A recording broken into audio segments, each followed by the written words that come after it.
Boogity, boogity, boogity. Let's go racing, boys. Well, yes, there is NASCAR on, but the Alliance of American Football League will continue this afternoon with two more games. We had two games last night. San Antonio and Orlando both won.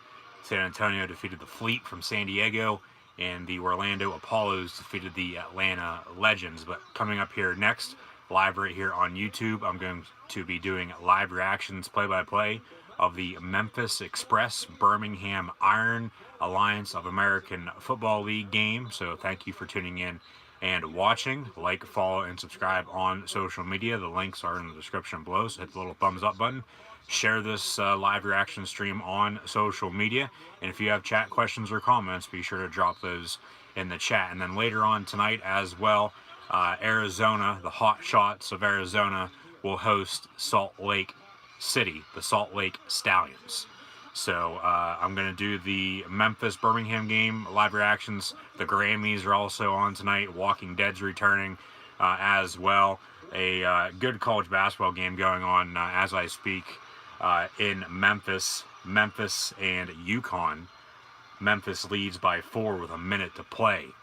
And Memphis has the ball. They call a timeout with 58.5 seconds left. So UConn one timeout. Memphis just called one of their final two, so they have one timeout remaining. So both teams one timeout remaining. 58.5 seconds to play. 72-68 is the score between Memphis and UConn.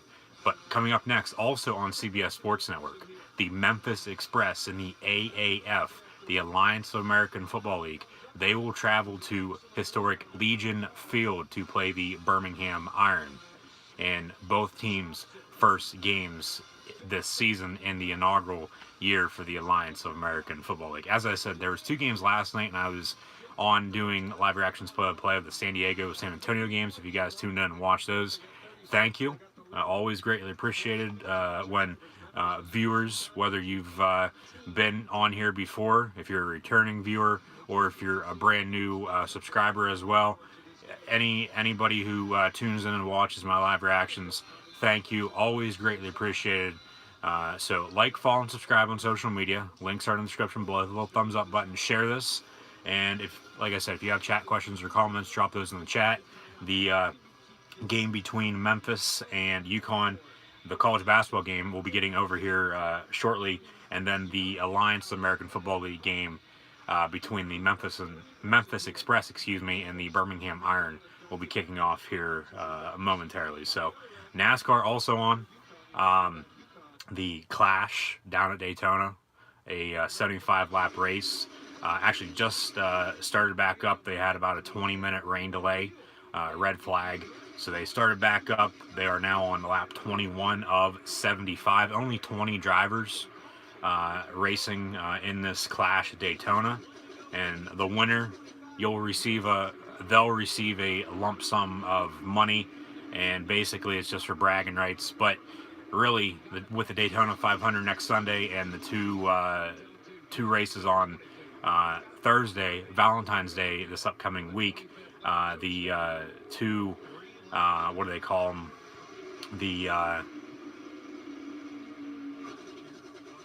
I'm trying to think, I'm drawing a blank on that now. They're basically just practice races is what they are. I can't think of the name for some reason right now. If you guys know, if you're listening, let me know in the chat. For some reason, I can't think about that right now.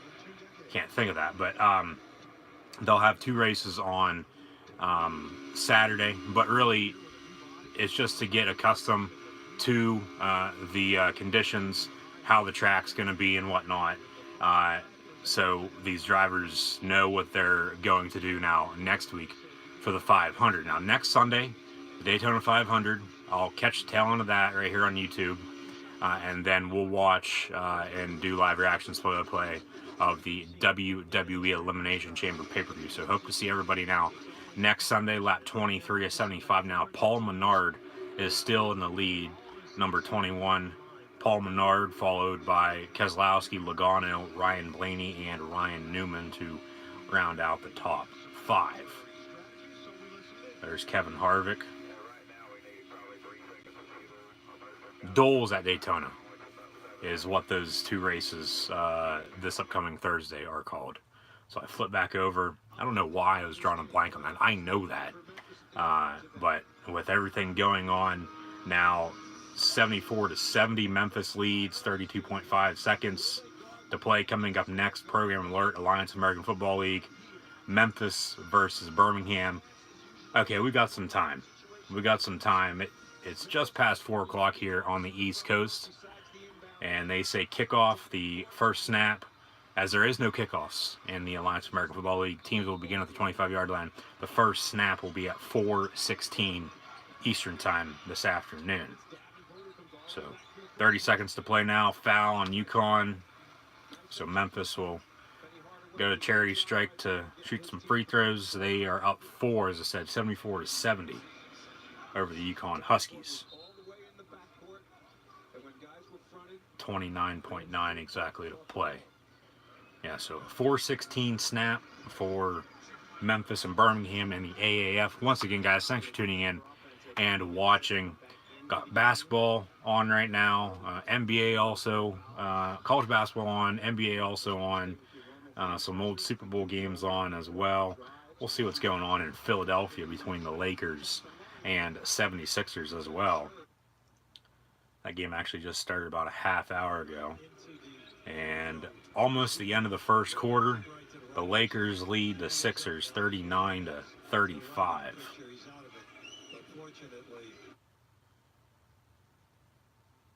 So like I said, a lot going on. College basketball, the NBA, NASCAR first race this year. So the Clash is going on right now. We got the Doles at Daytona this Thursday night. There will be 2 Doles. I believe those will also be on Fox Sports 1. And then now the Daytona 500 now next week. Foul on UConn, or foul on Memphis, excuse me. 76-70, 21.8 seconds to play. The Alliance American Football League games will continue here very shortly. They'll have more games now next weekend. I'll be on this upcoming Saturday as well for more AAF football. And then next Sunday, as I said, right here on YouTube. So be sure to subscribe. Be sure to subscribe to Gridiron Ring and myself, Coolhand Luke 96 on social media. The links are in the description below. Now next Sunday, like I said, I'll catch a tail end of the 500, the Great American Race. And then we'll watch, I'll do live reactions play of the Elimination Chamber pay-per-view in the WWE. And then also stay tuned in the next couple weeks, especially this week, for my WWE Monday Night Raw and SmackDown Live recap and my WWE Elimination Chamber predictions. 15 seconds and counting, 3 up, no good. UConn gets the rebound, gets fouled. 78-70, Memphis leads UConn. This game more than likely over. I know UConn's going to be shooting free throws here. 11.1 seconds to play, but the Tigers will defeat the Huskies, it looks like. NASCAR, what's going on there? No, that's NBA. Hit the wrong button. So NASCAR now. The Advanced Auto Parts Clash down in Daytona. Got a caution. This was a predetermined caution at lap 25. So Austin Dillon now in the lead, followed by Alex Bowman, Jamie McMurray, Kevin Harvick, and Martin Truex Jr., who is now driving the number 19.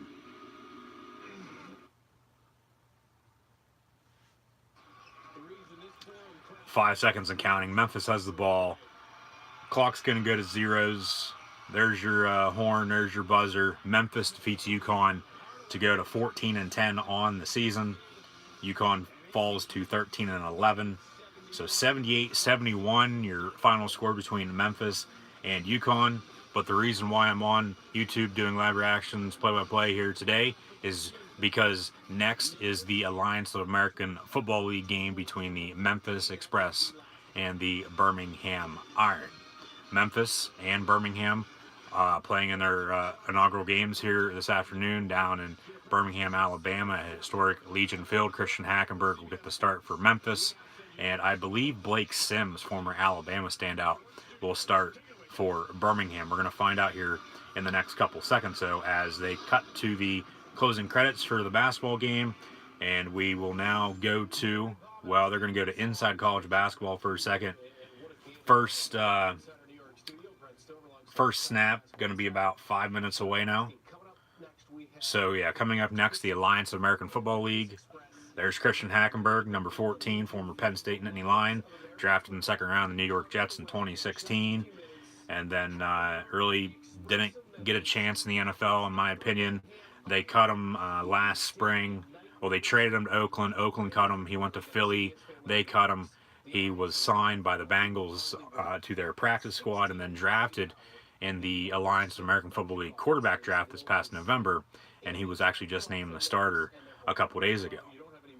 So, Memphis playing at Birmingham. Chat questions and comments, greatly appreciated, guys. I see those coming on through. I'll get to those here in a second. So, bear with me. Like, follow, and subscribe on social media.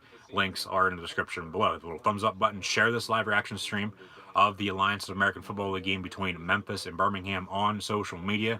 And as always, if you have chat questions or comments, those are always greatly appreciated. So, I'll get to those here now.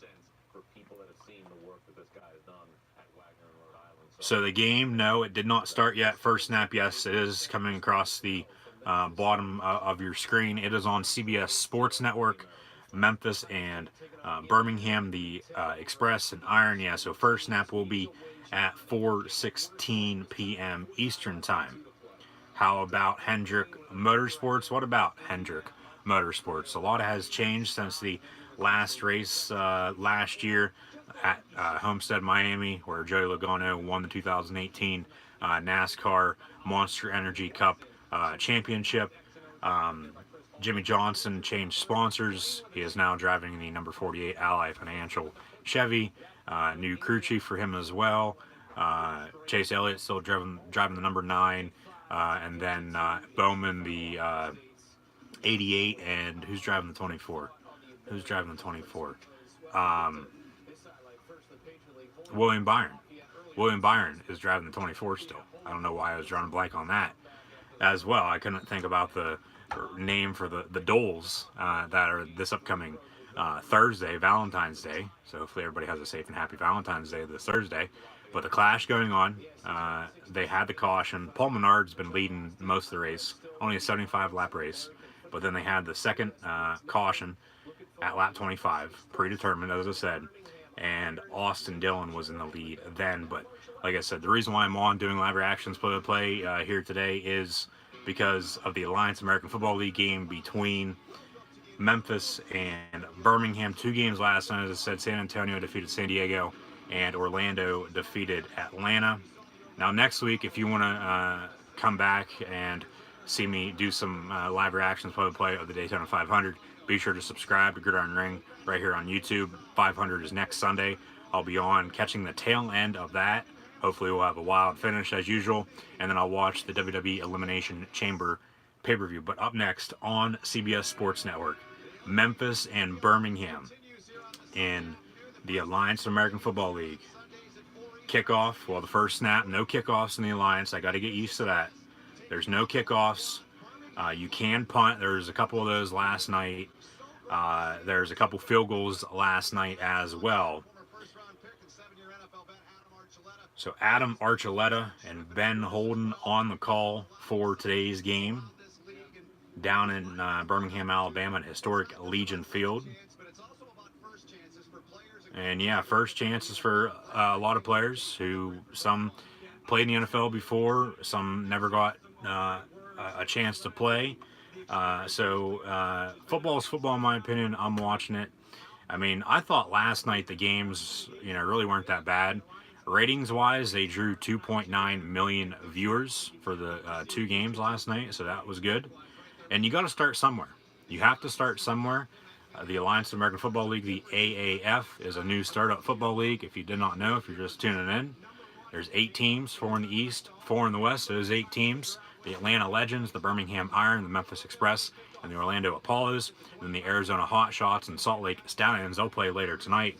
and then San Antonio, and then San Diego played last night. So Charlie Ebersol and Bill Poland co-founded the league about a year ago, and they had their inaugural games last night, and we got two more here today. Memphis, there's Trent Richardson as well, former Alabama running back, drafted by the Browns, number 3 overall back in 2012.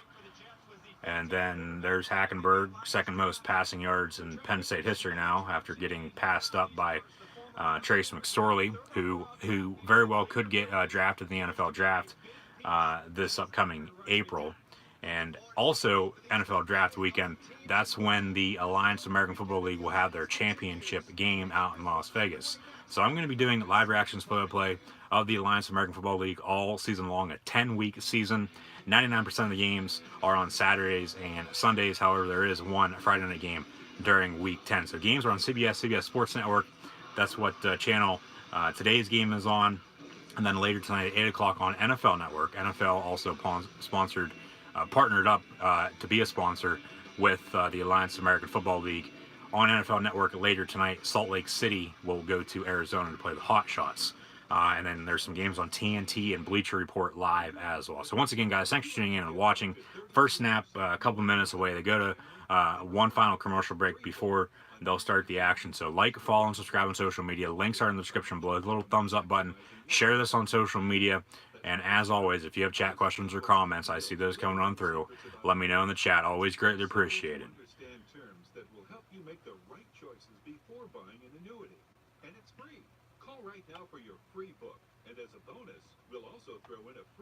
Race is on Fox Sports 1. Yes, I was watching some of that up until the start of this game, which will be within the next couple seconds. As I said, final commercial break right now. So yeah, the 500 now next week. And I might flip back and forth here during commercial breaks and whatnot, back to the race, to what's going on there, because this is the first race of the year, technically. And we got two races on Saturday, or excuse me, on Thursday, truck race Friday, Busch Series on Saturday, and then the Winston Cup next Sunday, the Daytona 500. So truck race Friday, Xfinity Series on Saturday, and the now Monster Energy Cup Daytona 500 next Sunday at 2:30. Let's go Memphis, let's go Memphis, yes. Let's go Memphis Express. I'm really excited. I mean, I've been a diehard Christian Hackenberg fan since he committed to Penn State. I've stuck with him through thick and thin when everybody said he was done. You know, he was a 3-year starter at Penn State, drafted in the second round to the Jets. They never gave him a chance, in my opinion. They traded him to Oakland last spring, as I said. They cut him. He went to Philly, played in preseason a little bit last year. They cut him because they didn't need him. They had Big Dick Nick Foles, Carson Wentz, and Nate Sudfeld, for God's sakes. And then he went to Cincinnati and was on the practice squad before getting cut because they didn't need him either because they have Andy Dalton. But now he was drafted in the Alliance American Football League, and he was named starter the other day. So I'm very excited to see what he's going to do here this afternoon. Coin toss going on as I speak. So Memphis, since they are the visiting team, they will either call heads or tails. The Alliance logo is their call. And Memphis has won the toss, and Memphis wants the ball to begin today's game. So we will get to see the former Jet, Christian Hackenberg, start today's football game between the Memphis Express and Birmingham Iron. Atlanta's weak offense and Orlando's fast defense made for a rough night for the Legends. I would say so, yes. I totally agree on that with you there, Joseph Wyatt. So thank you for tuning in and watching. Be sure to subscribe if you haven't done so already. There's Iron Mike Singletary, the former Bear legend, NFL Hall of Famer, 1998, former 49er head coach as well.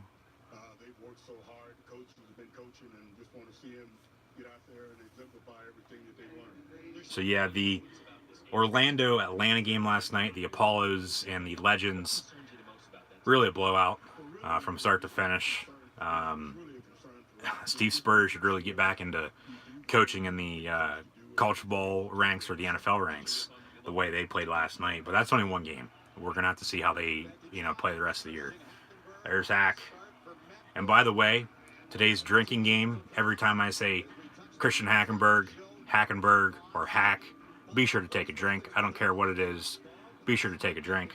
So from the 25-yard line, the Memphis Express will have the ball to begin today's game. They are wearing road white uniforms, so unlike last night's game between San Antonio and San Diego, both teams wore home uniforms. So I wasn't sure how that was going to go. But here we go. I'll get back to the other chat questions and comments here in a second. Believe me, I've been waiting for this day for a very, very long damn time.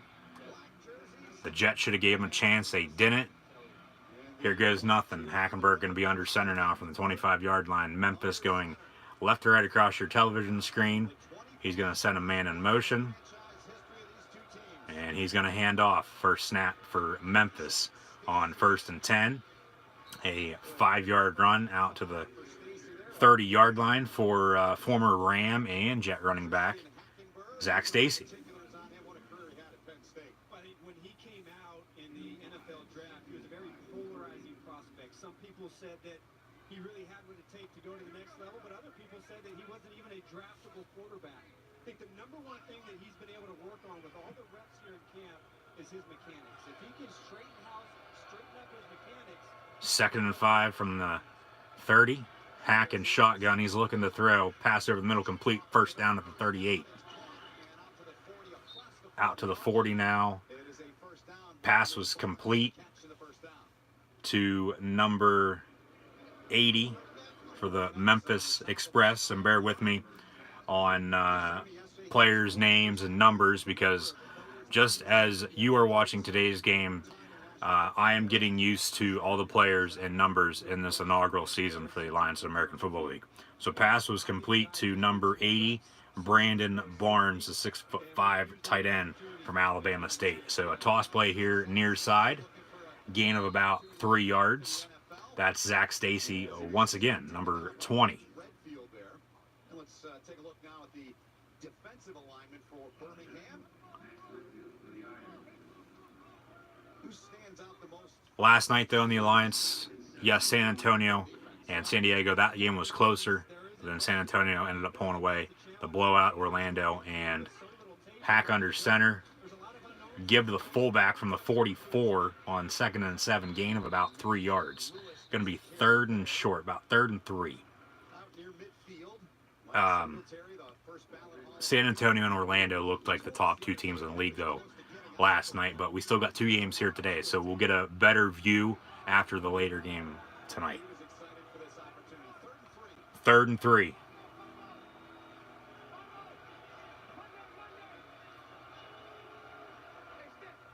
Stick.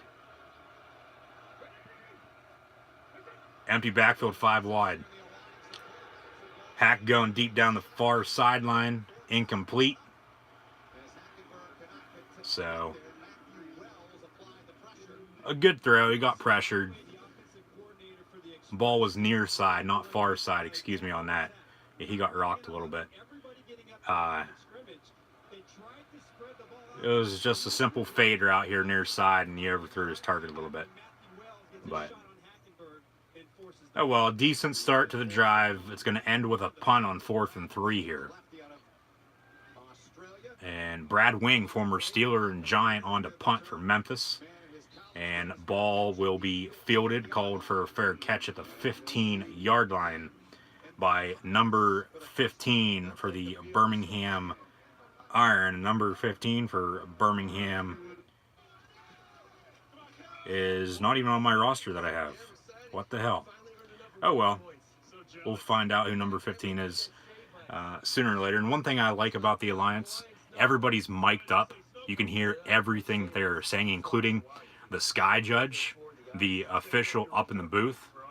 So that was pretty cool last night. But the Alliance, they're trying to take the time down. They're trying to shorten the game. And they go to a lot of split screen commercials. And they come right back from commercial now.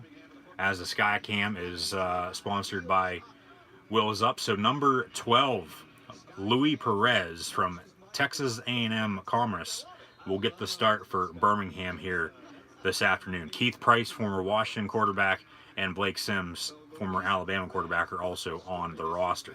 Trent Richardson, the go-to back, though, it's going to look like for Birmingham, number 33. 1st and 10 from the 15-yard line. Perez fakes a give, rolls out, complete, and a hurdle by the tight end. 1st down, Birmingham. That was to number 80, Brandon Bowman from South Alabama. Nice rollout, hit the tight end in the flat. Nice hurdle, and he got a 1st down, gain about 15 yards.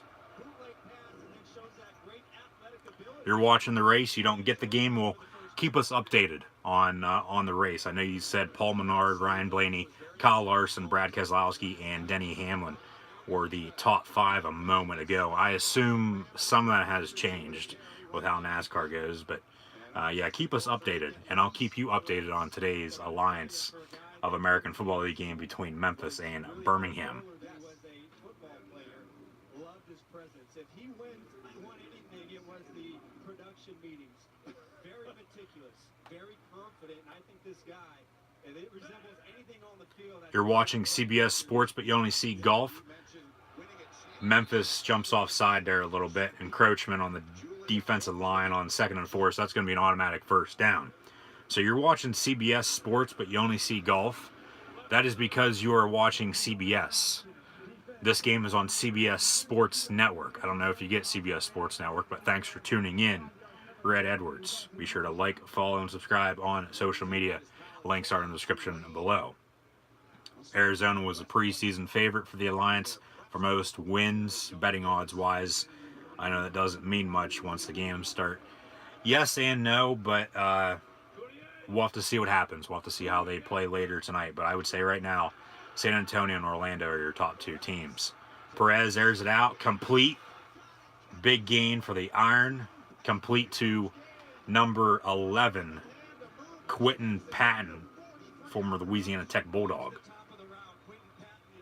Nice out route towards the sideline, out past midfield. Got pushed out of bounds around the 20-yard line. So a big gain. It's going to be 1st and 10 now for Birmingham from the 16-yard line. Birmingham going right to left across your television screen. Once again, guys, thanks for tuning in and watching. So 1st and 10. Perez under center, 3 wide. He hands off. Trent Richardson. He gets about 5 to the 11. Going to be 2nd down.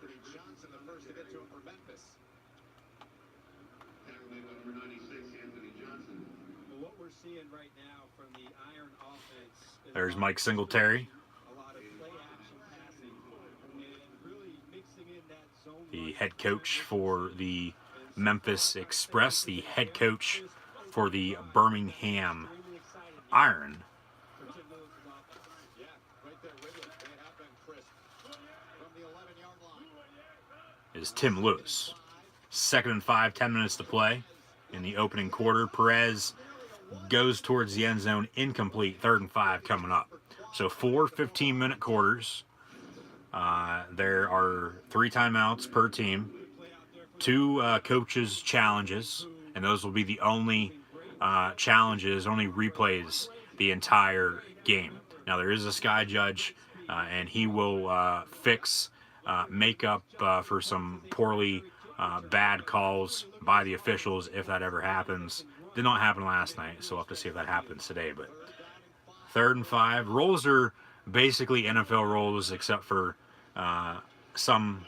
There's a few that are different, but 3rd and 5. Perez rolls out, and he's got a man in the end zone. Incomplete. Deflected, broken up there by Memphis on defense. So 4th and 5. Birmingham will come on and attempt a field goal. Their kicker, Birmingham's kicker, is Nick Novak, former kicker in the NFL. Played for the Chargers for a while. He's bounced around the league, but Nick Novak on to attempt the field goal. Yeah, he played for the Cardinals, Redskins, Chiefs, some other teams in the league as well. Attendance-wise, today's game, it looks like there's some people there. I guess the attendance last night, about 25,000 per game for the Orlando and San Antonio game. So Novak's kick is up and good with 9:44 to play in the first quarter. Birmingham leads Memphis 3-0.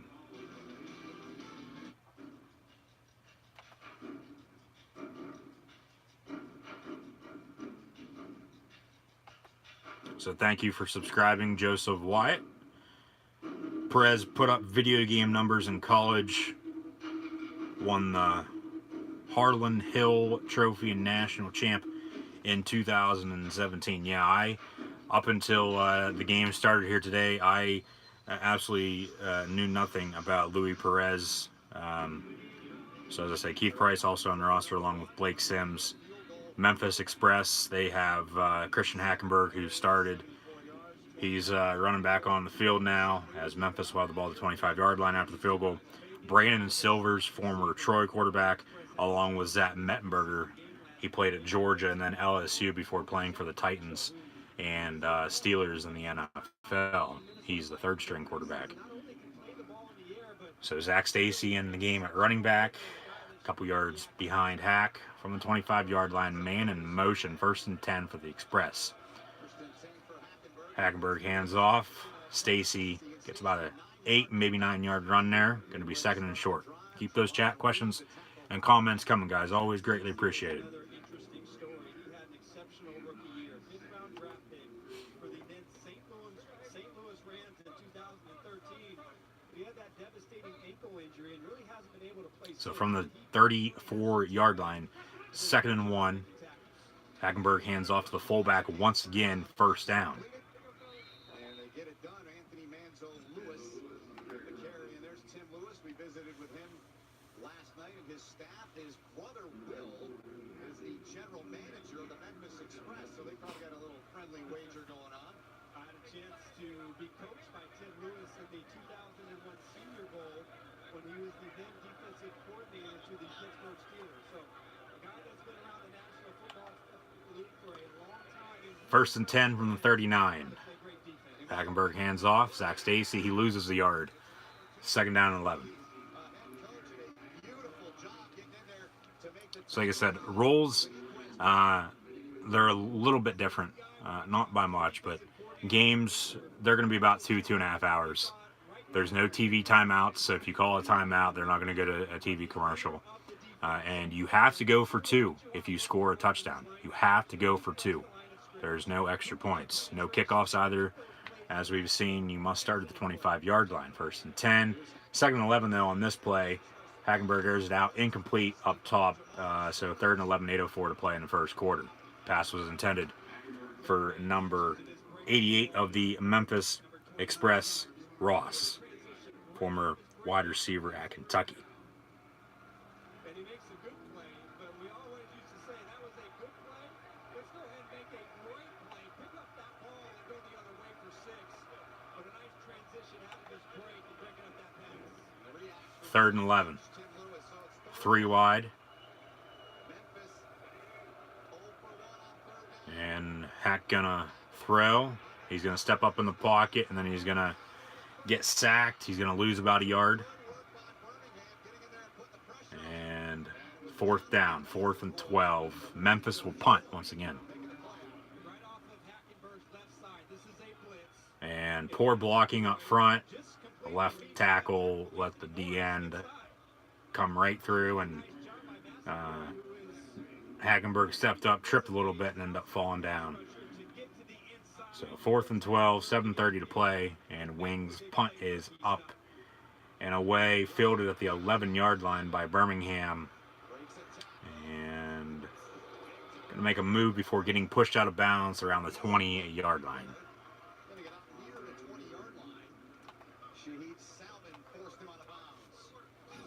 So rule-wise, continued play clock about 35 seconds long. Coaches, as I said, 2 challenges, and those were the only replays. If the game is tied at the end of regulation, only one overtime period will be played, and then they'll go to high school football rules for overtime, otherwise known as the Kansas playoff. And each teams will have one possession from the 10-yard line. They'll get 4 plays, and that's all they'll have to try to score to extend the lead in overtime. 1st and 10, Richardson's going to lose about 4 yards on the run. So yeah, from the 10-yard line, you'll have 4 downs. If you score, you must go for 2. Then the other team will get the ball. I like that. I like the college football overtime rules. Both teams will get the chance to touch the ball, unlike the NFL. You win the coin toss, you score, you win. But then, say the other team gets the ball, then after you score, go for 2 and get it. They score, they go for 2 and get it as well. The game will still end then in a tie in overtime. And the playoffs will be at the end of April, as I said earlier. 2nd and 13 from the 18. Perez airing it out over the middle, complete at the 32-yard line. 1st down and 10, Iron.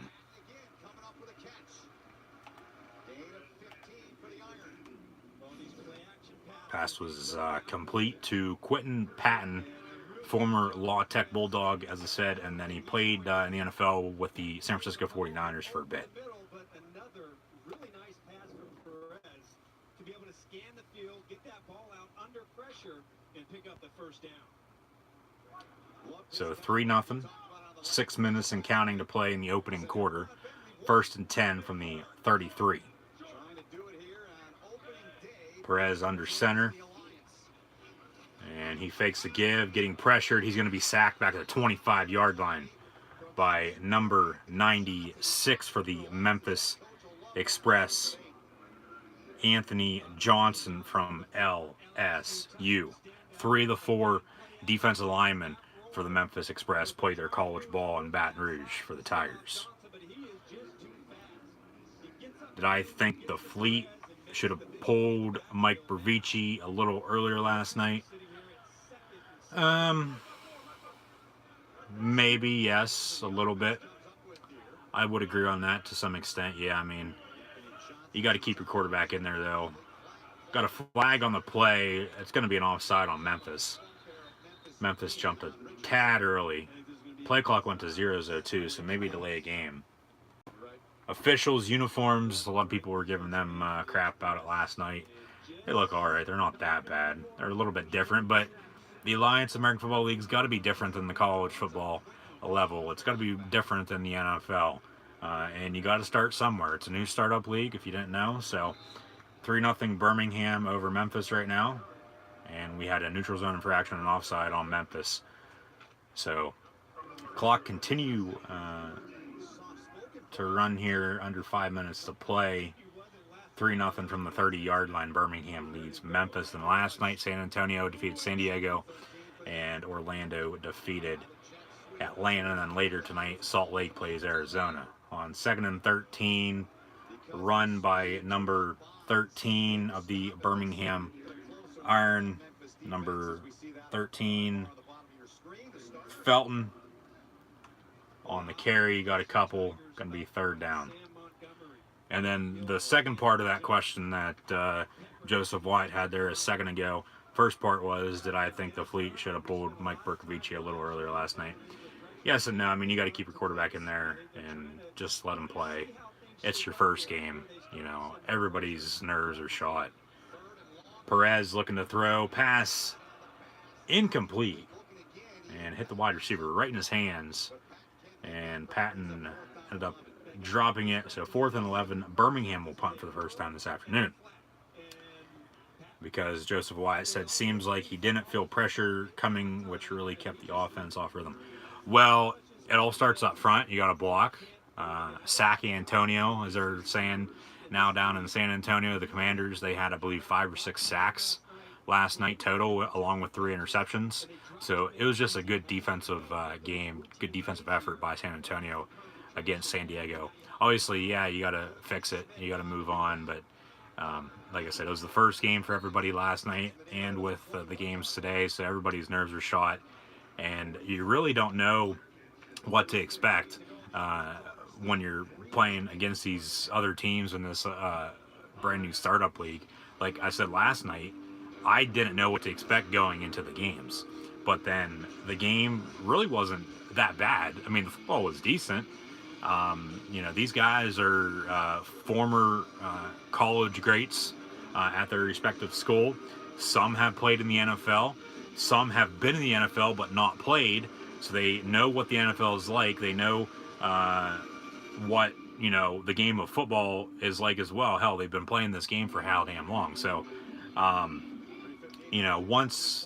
once a couple teams get some rhythm, they'll be fine. Like you had said, though, it seemed like the offense for San Diego was off rhythm. But like I said, it starts up front. You got to be able to block. They really couldn't run the ball, and Berkovici had to basically do it all himself. And it was a field goal game up until late, and the 9 points off the 3 turnovers for San Antonio was the difference, because they won by 9, 15-6. So Hackenberg, quarterback keeper on 1st and 10, and he gets a couple out to the 27-yard line, 2nd and 6 coming up. So hopefully that answers your question. Scrimmage day played against Salt Lake. Hackenberg 9 out of 15 for 128 yards and a touchdown. He's 6 of his 6 on the opening drive. So far today, not much yet. Gun Monday is the call. Red 80. Set Hut. He hands off Zach Stacy here near side on the halfback draw. He's going to get pushed out of bounds about a yard shy of the first down, 3rd and short. But I think when you go back and we talk a little bit of Christian Hackenberg, and after spending some time talking to his offensive coordinator, David Lee, they really went to work on his mechanics. They felt like he had an overly long, extended delivery, and they really harped on it. They really felt like with better mechanics, he'd be able to be more of an accurate thrower. And that's where I think I'm going to have to get myself a Christian Hackenberg Memphis Express jersey. I have 2 Penn State jerseys of his. Handoff fullback, first down. First down express to the 39-yard line. That play has been working very well for the Express here early on. Just a simple handoff to the fullback right up the gut on 2nd or 3rd and short. And I also have 2 Hackenberg Jet jerseys that really didn't get worn because the Jets, in my opinion, didn't give him a chance. But I know I'm going on and on about him, but like I said, I have liked him since he committed to Penn State. I stuck with him throughout his entire Penn State career. Big Ten freshman year in 2013, and then drafted by the Jets in 2016 in the 2nd round. And then he bounced around the league for a while. Hackenberg airs it out deep down the far sideline. Wide receiver falls down. No flag on the play. Incomplete. 2nd and 10 coming up. Pass was intended for number 88 of the Memphis Express. Number 88 is Ross. But he was playing off coverage, zone coverage, and read the eyes of Hackenberg the entire way. So 2nd and 10 coming up. Ball at Connecticut. 2nd and 10 upcoming. Hackenberg just 1 of 4 for 10 yards. Sucks for San Diego that they lost Josh Johnson, who was the number 1 overall pick. Yes, I was talking about that a little bit last night. Hackenberg fakes a give, slant over the middle, gets tipped and then intercepted. So intercepted by Birmingham. They'll take over. Under 2 minutes to play here in the opening quarter. That's not on him. The ball got tipped. He probably shouldn't have thrown it, though. He threw it in double coverage. See the replay here. Yeah, it hit the linebacker, tipped it a little bit. And then once the ball's up in the air, the quarterback really can't do anything about that. A lot of people will say that is on him. Yes, to some extent, he probably shouldn't have threw it because it was into double coverage. But then it got tipped, so you can't really say it's on the quarterback at that point. But still a costly mistake, turnover here early on. An interception by Christian Hackenberg. So Birmingham takes over on the right side of the 50. Perez airing it out, and ball deflected, incomplete. 2nd and 10, 1:51 to play in the opening quarter. 3-0 Birmingham leads Memphis. It does suck that San Diego lost Josh Johnson, who was the number 1 overall pick back at the quarterback draft in Vegas end of November. But then Alex Smith went down with an injury. Colt McCoy went down with an injury, and then Mark Sanchez started sucking it up for the Redskins, and Josh Johnson, a quarterback who's bounced around the NFL for a while. They gave him a call. He took the job, and he played decent for them in the month of December. But since he is still in the NFL on an NFL roster, he cannot play in the AAF. So, yeah, San Diego, they lost their number 1 overall draft pick. And who knows? He could have played well last night. San Diego, they obviously could have used him. He could have been the difference maker, and they could have won. They could have defeated San Antonio last night, but that's if this, if that, so on and so forth.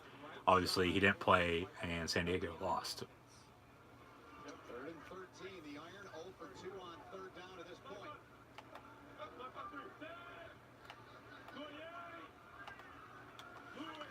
Third and 13 from the 49-yard line.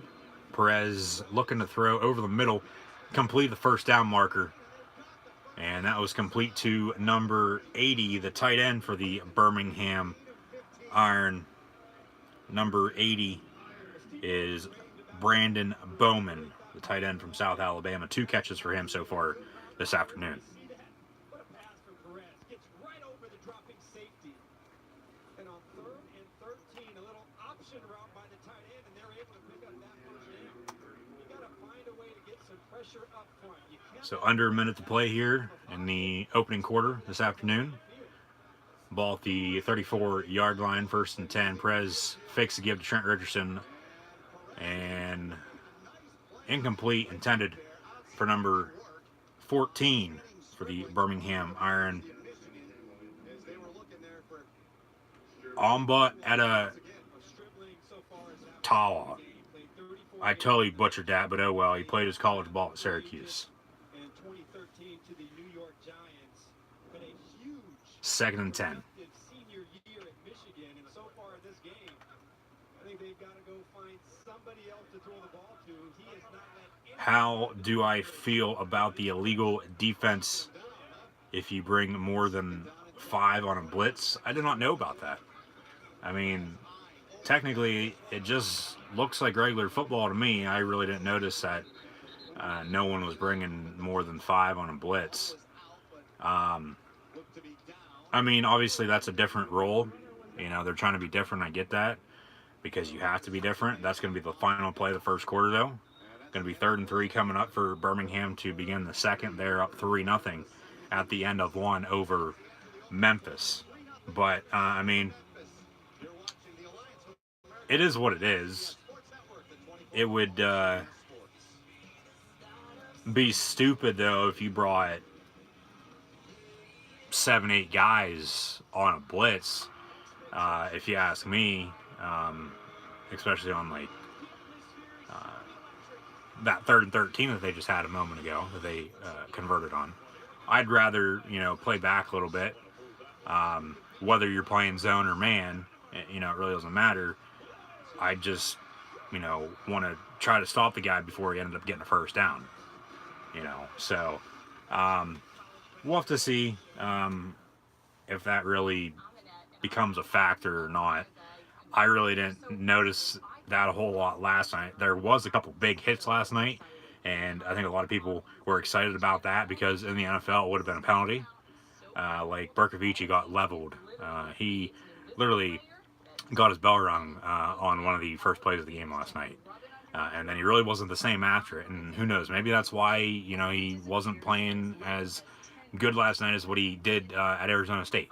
So, you got to start fast. You got to start quick.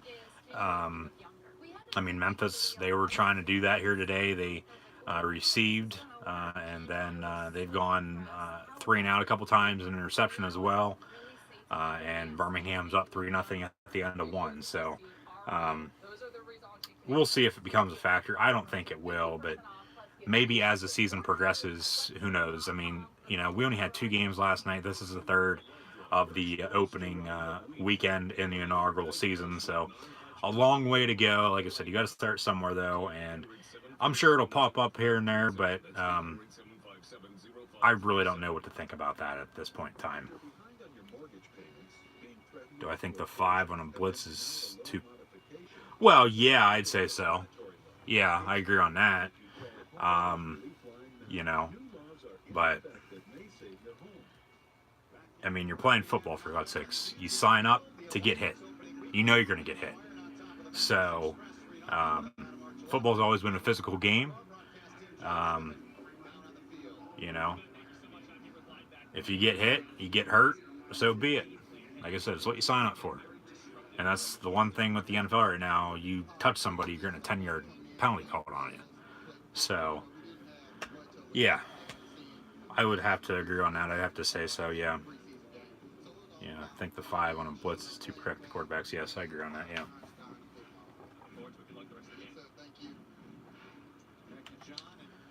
So, Memphis ball. Memphis ball, 3rd and 3 to begin the second quarter of play this afternoon. I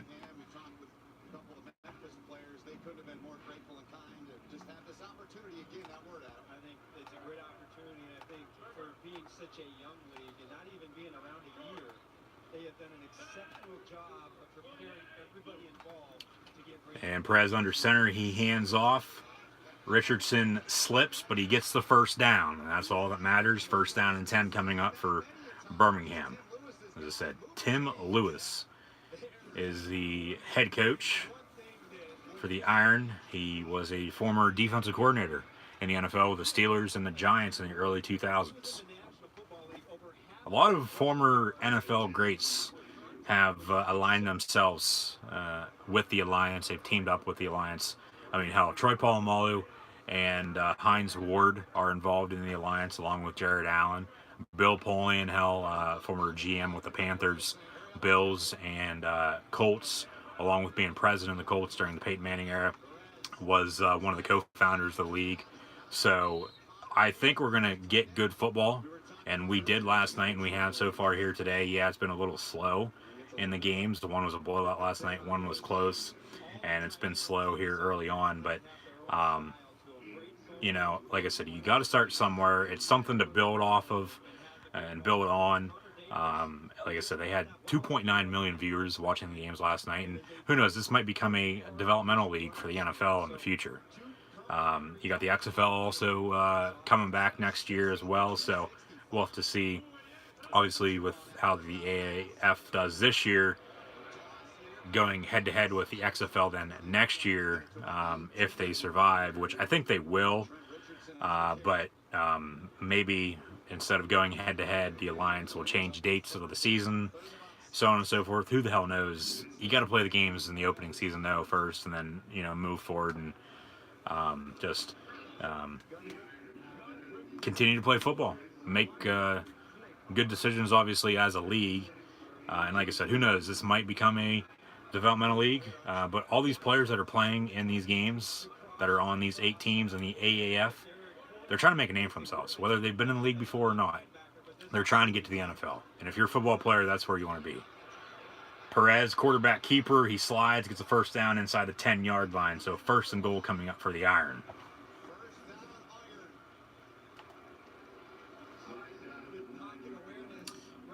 The game is on CBS Sports Network. Game is on CBS Sports Network. Good smarts, not trying to force the ball downfield, but just taking what the defense is giving them and picking up the first down. Well, I only watched the San Diego game because that was the game on in my area. So I only saw highlights of the other game, and it was a blowout anyway, Orlando and Atlanta. So the more than 5 on a blitz penalty that you're talking about, I didn't see any of it last night. That's why I was saying I really don't know what to say about it, because I, didn't know about it up until the point you said that, and then obviously didn't really notice that a whole lot last night. Perez keeps it, gets hit pretty hard, but he gets right back up, and it's going to be 2nd and goal.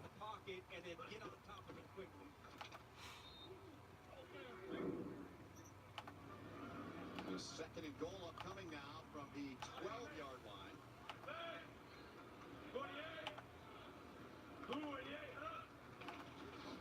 Out of the shotgun, Perez hands off. They get the 2 yards back that he lost on the sack. Handoff was to number 41 for the Birmingham Iron. Once again, we saw this on their first drive of the game where they drove down the field, and right about that 10-yard line is when the Memphis defense started to tighten up. So here they are again, 3rd and goal. And for the second time in this game, in this So 3rd and goal. unable to move the ball. 3rd and goal, 3-0, 10:50 and counting to play before halftime. Halftime not that long, about a normal halftime in college in the NFL. But there's not as many commercial breaks. Perez airs it out here near side, incomplete, almost intercepted. 4th and goal coming up, and it looks like Nick Novak will come on and attempt another field goal for Birmingham. Good reaction outside. And again, when the lanes get constricted, when the field gets constricted, so far now twice in this game, the Memphis defense really doing a nice job in their zone coverage and getting depth, not allowing anything to get behind them and forcing Perez to dump the ball off shallow and again forcing the field goal attempt. Well, Novak was good from 29 his first attempt, this one from 28. So a 28-yard field goal attempt for Nick Novak. That is up and good. Birmingham leads Memphis 6-0. A pair of Nick Novak field goals for Tim Lewis, and the Birmingham Irons are on top, 6-0.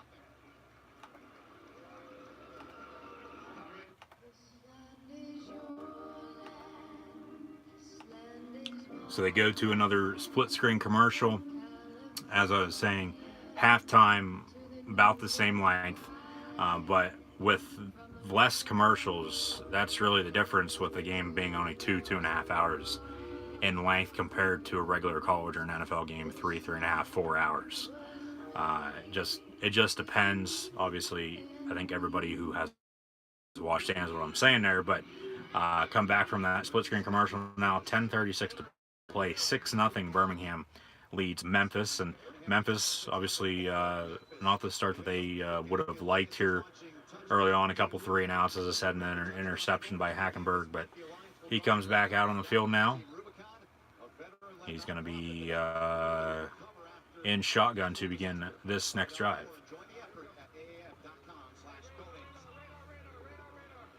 Radar, radar, radar, radar is the audible Rajon Neal, running back from Tennessee, in the game to the left of Hackenberg. He gets the carry, gets about 6 yards on the carry, so 2nd down coming up. They're going to say gain of 5, 2nd and 5. Look, the kickers union won't like it, but I'm not missing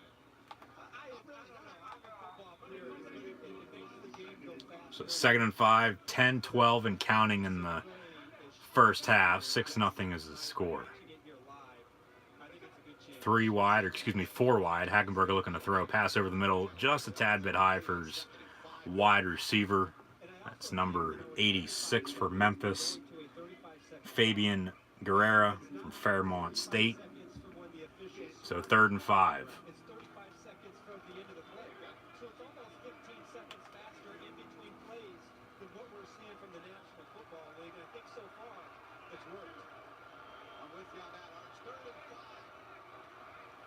So 3rd and 5. Trips up top. Memphis going right to left. Maybe a little bit of a false start. They get away with it. Hack looking to throw. Pass. Completed the first down marker. Actually, they're going to say incomplete, but we got a flag on the play. Let's see what the Zebras decide to call here. The speed of the game, Perez seems like he has a lot of promise. Illegal formation on the defense. That's going to be an automatic 1st down for Memphis, even though the previous pass was incomplete. So 1st down and 10 for Memphis. They luck out, get another set of downs, 9:55 to play before halftime. I would say so, yeah, here early on. I mean, really got to get a good look at somebody, though, with at least one full game under their belt. Yeah, that was clearly incomplete. But the flag makes it a 1st down. So 1st down and 10 from the 45-yard line. But Perez, I mean, he might be good. This is for anybody, just not him. He might be good one game and then suck the next. So I would have to get a better I'd have a better opinion on him and a lot of these other players in the first season in the Alliance about halfway through the season, to be honest with you, because, like I said, you might be up one game and then down the next. And it's all about momentum, basically. If you ask me, if you have the momentum, you're gonna continue to play well. But you got to be able to block up front, you got to be able to run the football and play good defense in order to win.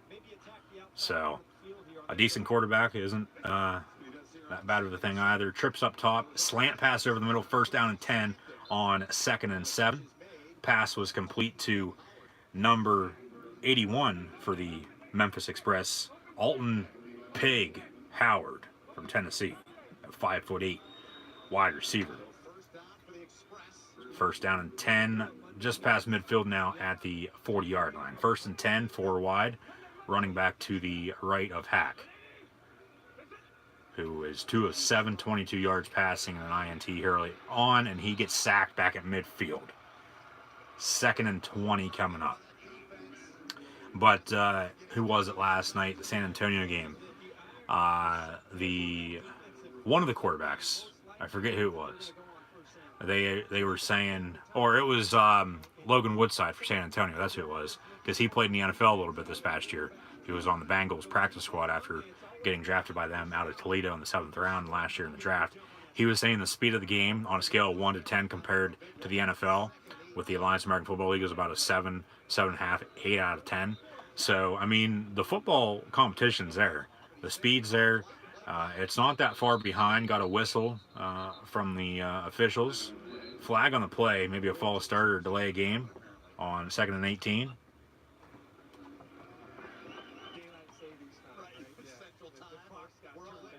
Delay a game on the offense. 5-yard penalty, still 2nd down, so 2nd and 23 coming up for the Express. Patriot, Patriot, Patriot. Here we go is the audible. So 7-5-7 to play before halftime. 6-0 Birmingham over Memphis. We're at 80, 2nd and 24 officially from the 46. Hagenberger looking to throw. Rolls out to his right up top. Gets rid of it. Throws it to his friend on defense on the sideline. Incomplete. 3rd and 24 for Memphis. I would expect just a simple halfback draw here and then punt. I wouldn't want to throw it deep and, have it potentially get intercepted once again. Because then, say you run it, you do have a good chance, a decent chance, not that good of a chance, but a decent chance, about a 50-50 chance to get some good yardage, maybe a first down. They're actually going to throw it, run a halfback screen here near side. And they're going to lose a couple yards, so 4th and 27 now coming up for Memphis. They'll try to change field positions with Brad Wing, former Steeler and Giant punter, as he'll come on to punt once again this afternoon. So 7:25 to play before halftime. 6-0 Birmingham leads Memphis. Not a good start here so far for the Express.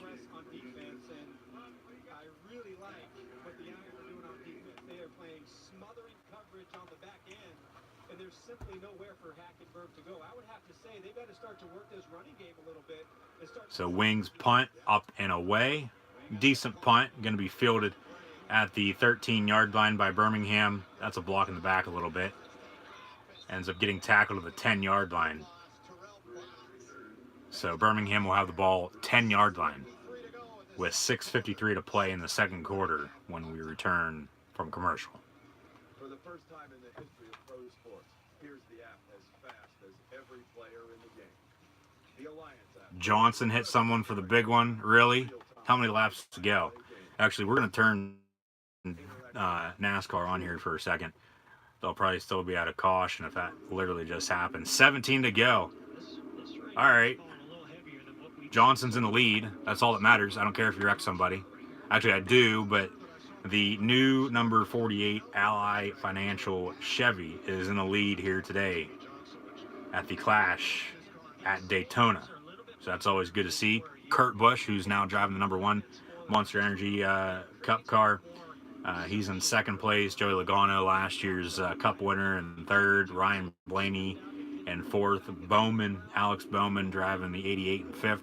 Followed by Austin Dillon, Chase Elliott, Eric Almirola, Ryan Newman, and Daniel Suarez, who took over the 41 of Kurt Busch's. So Jimmy Johnson in the lead with the number 48 Ally Financial Chevy.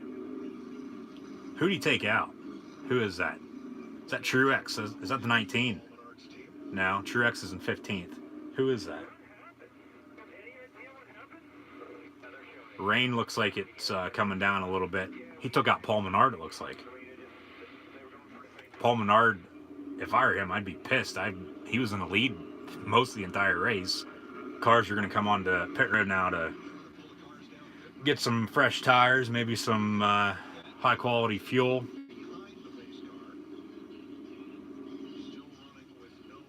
So actually, yellow flag, caution, rain coming down. Looks like they'll be going to another red flag here. They already had one earlier. If the rain does not go away, they might have to call this, and then Jimmie Johnson will end up winning. How about that?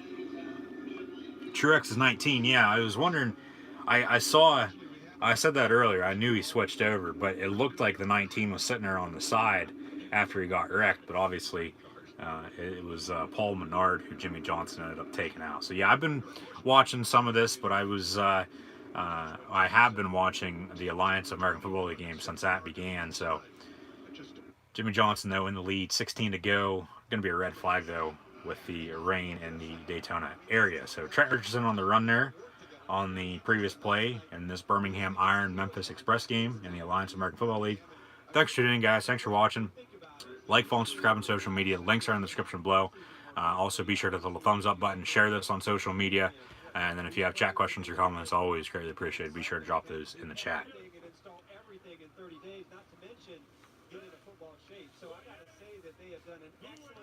First and 10 from the 36-yard line. Perez airing it out deep down the far sideline.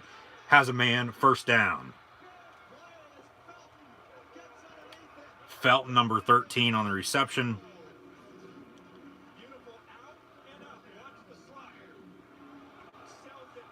Just beat the linebacker. Pathetic. That's what that is.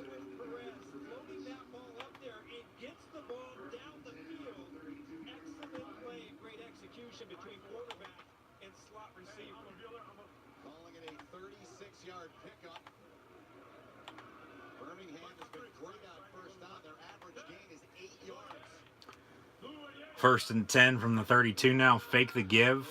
And Perez screen pass just a tad high for his intended receiver, the running back Trent Richardson. Second and 10, 4:15 to play before halftime. So some people thinking Jimmie Johnson's going to rebound this year. I would hope so. This past year, his last year with Lowe's before switching sponsors to Ally Financial. So he's now in the lead in this clash at Daytona with the number 48 Ally Financial Chevy.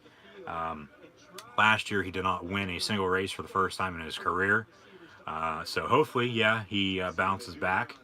We'll have to find out and see, though. I mean, technically, this isn't a points race, but it is still a NASCAR race, so still fun to watch. So we got the clash going on right now. Yellow flag, going to be a red flag, I think, here soon because of the rain. And then the Daytona Duels on Thursday. And then Daytona 500 starts it all off next Sunday. So be sure to tune in now. Next Sunday, I'll catch the tail end, hopefully a wild finish. And then WWE Elimination Chamber pay-per-view also next Sunday night in Houston, Texas. 3rd and 7 for Birmingham. They're up 6-0, 3:40 and counting to play before halftime.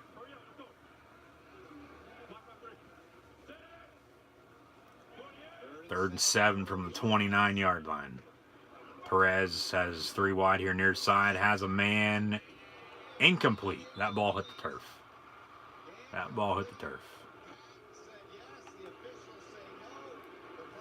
Patton, the intended target. Number 11, Quentin Patton, Louisiana Tech, San Francisco 49ers. Like I said, some of these players in the Alliance American Football League, they've had good college careers. Some of them made it in the NFL, some did not. But now, overall, in the end, they're all playing in the Alliance American Football League at this point in time. So, thanks for tuning in, guys. And we'll continue the action here with another field goal by Nick Novak. A 47-yard field goal attempt on 4th and 7 for the former Charger. Novak's kick is up, and A little windy, but it goes through. 9-0 now. Birmingham leads Memphis.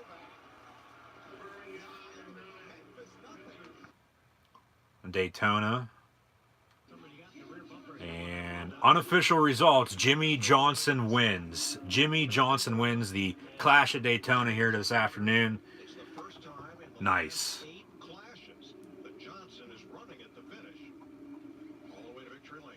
So Jimmie Johnson wins. He also won the 2005 Clash. He's won the Daytona 500 a couple times as well.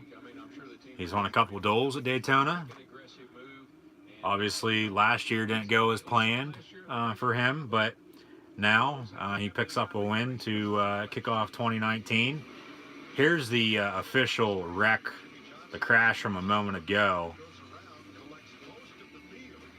Yeah, Paul Menard was just in the wrong place at the wrong time. A lot of guys, holy hell, that was the big one at Daytona. What, there's probably at least 10, 12 cars there. Of the 20 that are running in the Clash, that is now officially over because Jimmie Johnson just won. So he'll be collecting a big paycheck. Daytona 500 next week, but Jimmie Johnson wins the Clash of Daytona here this afternoon. So congrats to Double J, Jimmie Johnson. That's JIMMIEJOHNSON. Double J, Jimmie Johnson, the number 48 driver. There's Christian Hackenberg, 3rd and 9 coming up for Memphis.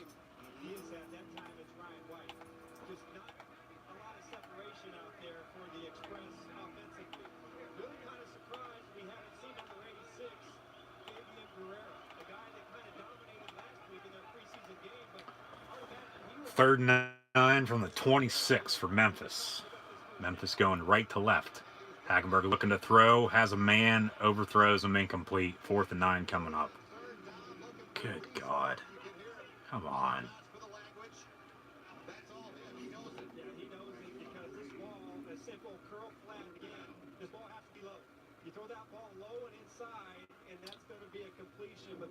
He never really liked Zach Mettenberger that much. Always, though he is the beneficiary of good linemen and amazing athletes at skill positions.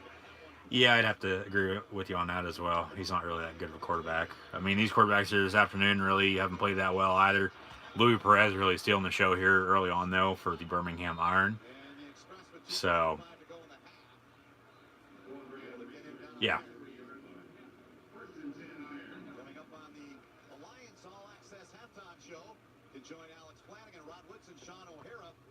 Hack needs to be benched. Dude, you need to agree with me on this one. Don't be a fanboy. Just look at the facts, how he's playing today. It's still early on. It's the first half. I was saying earlier before you tuned in and joined, a lot of these players, whether they're playing football for the first time and however long or not, everybody's nerves are shot. Everybody has some jitters. The football last night and so far here today really hasn't been that bad. It's just been slow. I mean, so you just still got to give him a chance. And really, this is his first professional in-game action in his career because the Jets never gave him a chance. So technically, he really hasn't played an entire real live televised football game since he was right here in Happy Valley at Penn State. And that was back in November of 2015.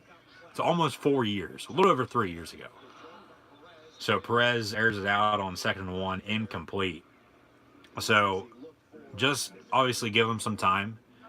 Like I said there earlier, well, actually, we've got the 2-minute warning here now, 1:56 officially to play. Like I was saying earlier, though, yeah, I have liked him since he committed to Penn State, played for Penn State. I've supported him throughout his entire NFL career, and now he's in the Alliance, so he was named the starter the other day, and yeah, he hasn't played well early on. I'll agree with you on that. He has the interception that really wasn't his fault. It was tipped by the linebacker, but I had said he really shouldn't have threw it either because he threw it in double coverage. And then they just can't really get anything going though either. I mean, yeah, he's had a couple bad throws. He's got sacked, I think, twice. So it's still early. I mean, will they change quarterbacks after week 1 or not? I don't know.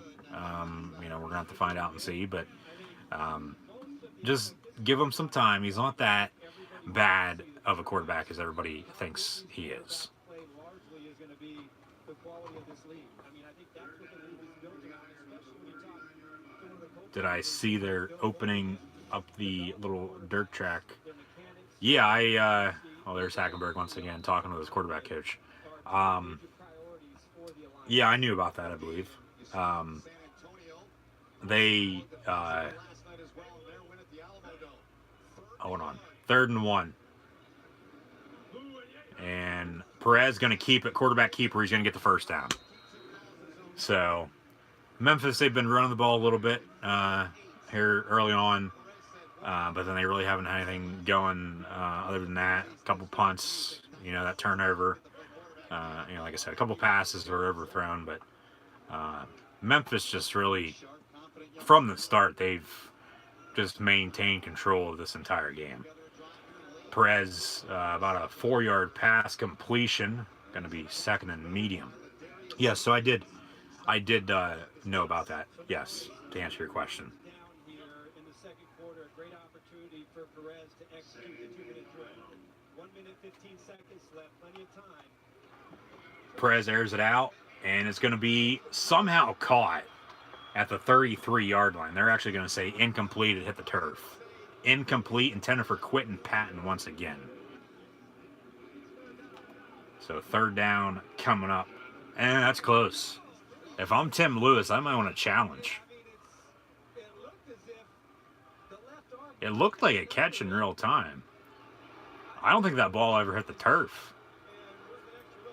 He bobbled it, okay, and then he caught it, but did he maintain control and possession as he went down to the ground? based on early replay angles, I think there's a 3rd and 5. caught this football. He's telling Tim Lewis to challenge. Forearm, and I believe He's saying it hit his forearm. That's a catch. that the ball landed on They rolled it incomplete. did not touch the ground. Birmingham actually calls a timeout. up at the scoreboard. And, well, since it's under 2 minutes, they cannot challenge. So, technically, still NFL rules. Coaches still get 2 challenges, but since it's under 2 minutes, they'll go up above and look at it. And that's close. I don't know. I mean, you obviously got to find undisputable video evidence to overturn it. Yeah, okay, that ball did hit the turf right there. That's a good call on incomplete. You're going to see the nose of the football hits the ground simultaneously as it hits his arm. So I think this play is going to stand as an incomplete. Actually, Birmingham's going to challenge. Birmingham's going to challenge, and the fans are going wild. I mean, it's a good challenge. It's a good challenge. They are challenging, though, under 2 minutes. There's your replay official, and he is mic'd up. We're going to hear everything he says when he's talking to the white capper on the field. Which, this is pretty cool. The NFL and college football should start doing this. Because after the XFL was going on back in the day, Birmingham Challenge, they roll it. Well, it's under review. But they break the huddle, Birmingham does. It's going to be 3rd down. 1:07 to play, up 9-0. 3 Nick Novak field goals here early on. 3rd and 5 from the 46-yard line. Perez has trips up top, rolls out right here near side. Halfback screen. Running back makes a move, loses the ball. Looks like he got enough for the first down, though. Flag on the play. But when the XFL was going on back in the day, they introduced a lot of new stuff that football had never saw before. And then the XFL obviously went kaput until now they're coming back after an announcement from Vince McMahon last year. This time now, next year, they'll debut the new XFL. Holding on the defense is the penalty. Penalty is going to be declined, 1st down, Birmingham. But the NFL started using some of those tactics that the XFL had used, like the Skycam. Before that, the NFL really didn't have that. The XFL introduced that. They went under, and the NFL and college football started using some of the things that the XFL was doing camera-wise and whatnot. Because, well, Vince, being the mastermind that he has, You know, coming from the WWE, it's all about the money shot. So 1st and 10, 47-yard line just past midfield. Perez over the middle, incomplete on the slant, intended for Quentin Patton once again. 2nd and 10, under a minute to play, 55 seconds exactly in the first half. 9-0 Birmingham leads Memphis. Yeah, so no challenge under 2 minutes. They did, however, challenge it, but they couldn't challenge because it's under 2 minutes. So we're way past that now. We've moved on. They ended up getting a first down. There's a penalty. 2nd and 10 coming up for the Iron. Keep those chat questions and comments coming, guys. Always greatly appreciated. Like, follow, and subscribe on social media. The links are in the description below. 2nd and 10 from the 48. Perez airs it out over the middle. Almost intercepted. Incomplete at the 15-yard line. Intended for Quentin Patton. Once again, now we got some pushing and shoving. No flags. No flags from the officials. Officials breaking it up. Memphis Express player is, though, down, injured. Training staff will come out to tend to him with 50 seconds to play here in the half. It looked just as Tarpley went up for the football, Patton's helmet hit him right in the ribs. Really nice job of coming over, and you see he's going for the football, but right in the ribs goes Quentin Patton's helmet, and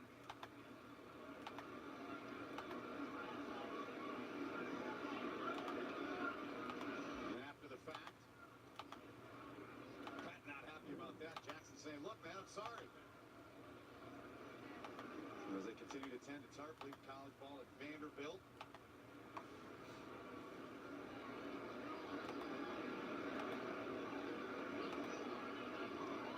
And Coach Mike Singletary.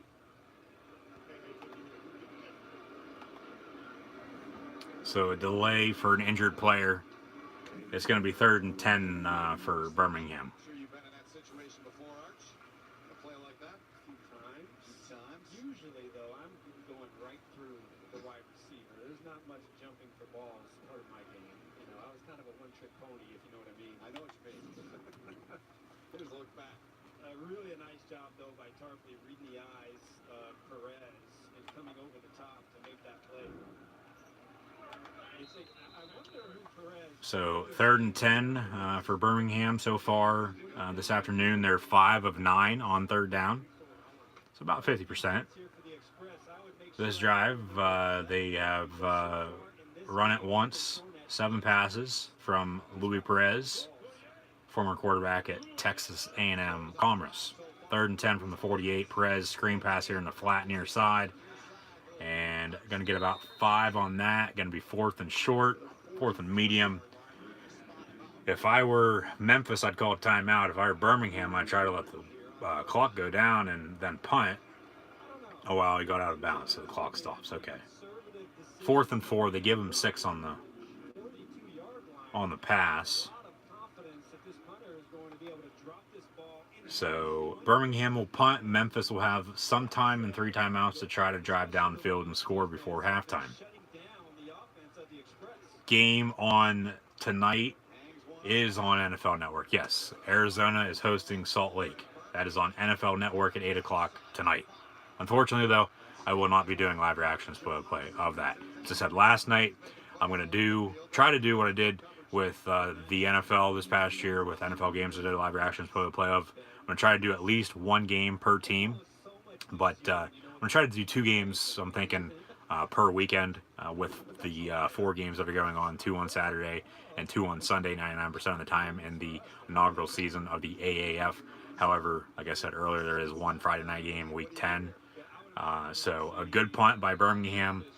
Memphis is going to have the ball at the 3-yard line, and this is safety city. 1st and 10 for Memphis, 34 seconds to play before halftime. I just run the damn ball. They hand off. That is Zach Stacy, I believe. He gets out to about the 6-7 yard line. That is Zach Stacy. 4-yard run on the carry. Hammer. Same thing. They're just going to run it. I mean, hell, you don't even need to run another play. There's 15 seconds and counting. Play clock is way above that. You don't even need to sap it. Just go into halftime down 9-0, and then recoup during halftime, and hopefully you get something going in the second half. So that's exactly what they're going to do. This is going to be the halftime now of Memphis and Birmingham, with the Iron leading the Express 9-0. So like, follow, and subscribe on social media. Links are in the description below. I'm going to try to get some stats here this afternoon as well, unlike last night. So stat-wise for Memphis and San Antonio, if I can find some, I'm going to let you guys know. Christian Hackenberg has only completed 3 passes, and they have not looked crisp or sharp. They've got to figure out what's going on in their passing game and try and pick up some first downs. Very good. Two teams making their way off. The crisscross to get off can sometimes be dangerous. So teams are going into the Teams make their way in. locker room now. Field goals. We'll have halftime, be about 15-20 minutes, That's the difference in and then we'll start the John Schricker now, the head start coach. the second half. Coach, we've seen your offense be explosive. And Tim Lewis is getting interviewed going into halftime. That's what we're going to go address right now. I think the players are playing really hard. The coach is doing a great job. We are moving in between the 20s. We've got to find a way to punch it in. This will be your first halftime speech with Birmingham Iron. What do you tell your guys? Everything is a first. You keep doing what you're doing. I really like where we're at right now. They're playing very hard. They're doing what we're asking them to do. I have no complaints. Coach, good luck in the second half. Thanks, sir. Tim Lewis says he has no complaints here early on in the first half, with the Iron of Birmingham leading the Memphis Express 9-0. Keep those chat questions and comments coming. So yes, Arizona is hosting Salt Lake. We go to halftime with some Leonard Skinner, some Sweet Home Alabama, as Birmingham down in Alabama is leading Memphis from Graceland Country 9-0 at halftime. So yeah, Arizona, Salt Lake on NFL Network tonight. Really cool seeing and hearing the replay booth last night. Yes, indeed it was. I agree with you on that. That was very, very cool. I think college and the NFL, they should really look into doing that, because especially with a lot of people saying everything's fixed nowadays, that would really put that to rest. That'd put that to sleep real quick. Though I still think the lady got one call wrong. Yeah, there was a women official.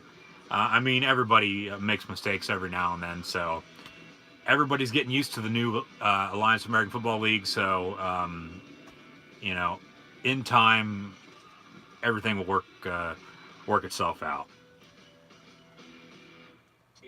Last night, Orlando only had 2 healthy cornerbacks, and both cramped at the exact same time in the third, walked them off and finished the game.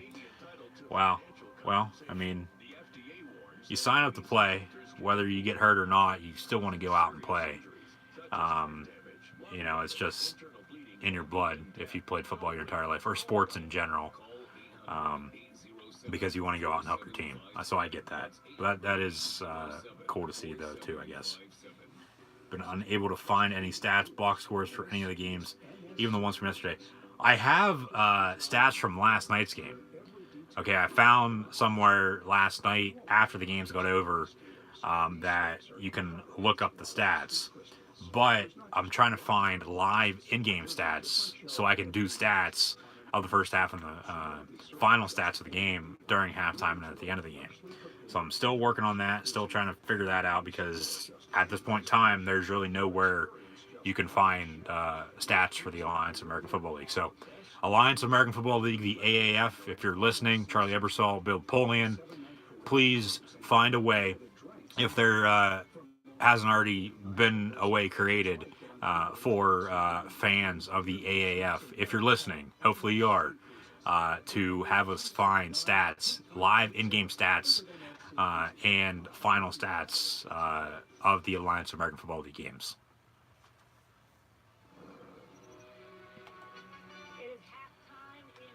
Halftime in Birmingham, Alliance All Access.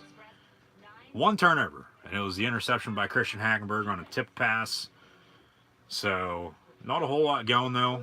Just 3 field goals. Nick Novak, 3-3, 9-0 is the score at halftime. And we got Alex Flanagan, Cynthia Freeland, Rod Woodson, and Sean O'Hara. So, a cool halftime setup there. And like I said earlier, a lot of former NFL greats are connected with the AAF. So that's always good to see. Football is football, whether it's good football or not. And the games so far, they've been decent. They haven't been obviously spectacular, but these players have been laying it all out in the line and playing some decent football, if you ask me. So yeah, we're at halftime. If you're just tuning in and watching, be sure to like, follow, and subscribe on social media to Gridiron Ring and myself, Cool Hand Luke 96. The links are in the description below. Hit the little thumbs up button. Share this live reaction stream on social media. And then, as always, if you have chat questions or comments, let me know in the chat. So thanks for tuning in and watching my live reactions play-by-play of the Alliance of American Football League game between Memphis and Birmingham, the Express and the Iron. Halftime, Birmingham leads 9-0. I'm going to try to find a way to find some stats. So it's really cool to see his ascension in this league. He's exactly what this league's about. Nice shout outs to the walk-ons. Yeah, so this is what this league is about, and Rod, you know that too because you're watching a lot of these defensive players, and they're balling today. You got to look at the defensive backs. They are the best athletes on the field. Obviously, you think that. Jamar Summers for the Birmingham Iron, he did a job in the first half. Interception, multiple PBUs, gave the offense a short field. They didn't get it in. They got a couple of field goals. You know, as long as the defense can play like that, it puts a football team in situations to win. Number he's wearing? Is that what you're saying? And he was wearing 26, and he represented his power. All right, you guys, we are 2.5 games in right now. We've got another half to come, and then after that, the final game of the weekend, the Arizona Hotshots and the Salt Lake Stallions will be matching up here in Tempe, Arizona. What are you guys looking forward to in that game, Rod? For the Hotshots, I don't want to see my guy. Very surprised the NFL partnered up with the AAF, with the games being on NFL Network as well. That's what the game later tonight will be on. Salt Lake and Arizona will be on NFL Network at 8 o'clock. So it should be fun to watch. Some players to keep an eye out for in that game.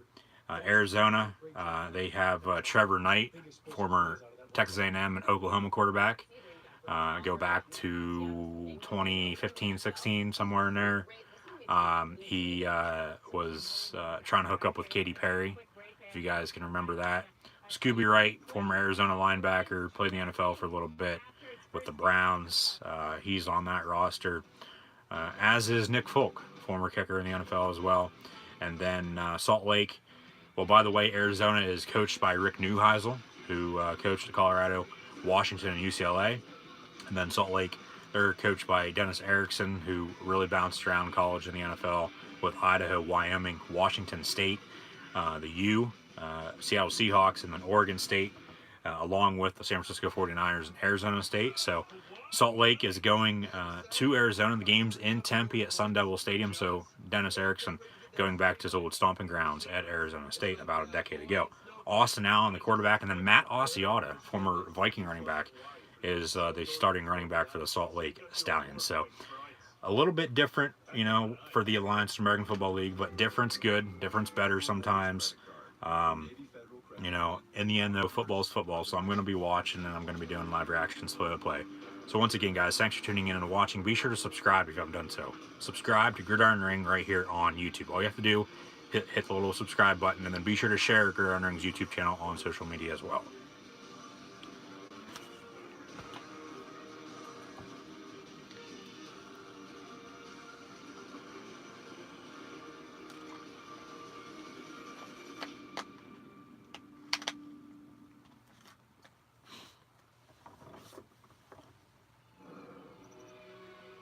People still buzzing about game one of the Alliance. Here's some highlights from last night's games. First, San Diego and San Antonio. There's that hit on Mike Bercovici.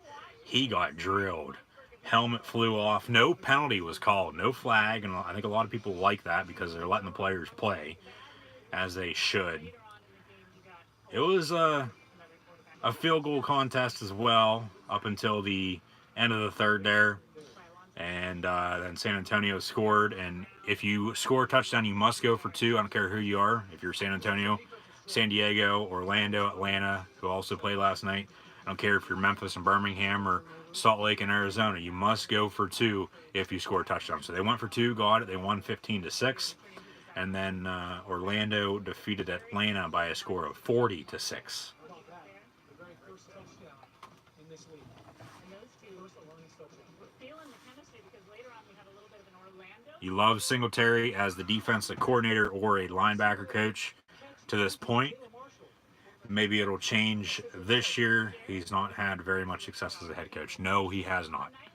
He went, I believe it was about 15-20 or 18-25 or something like that as a head coach of the 49ers about 10 years ago. There's Steve Spurrier mic'd up from last night.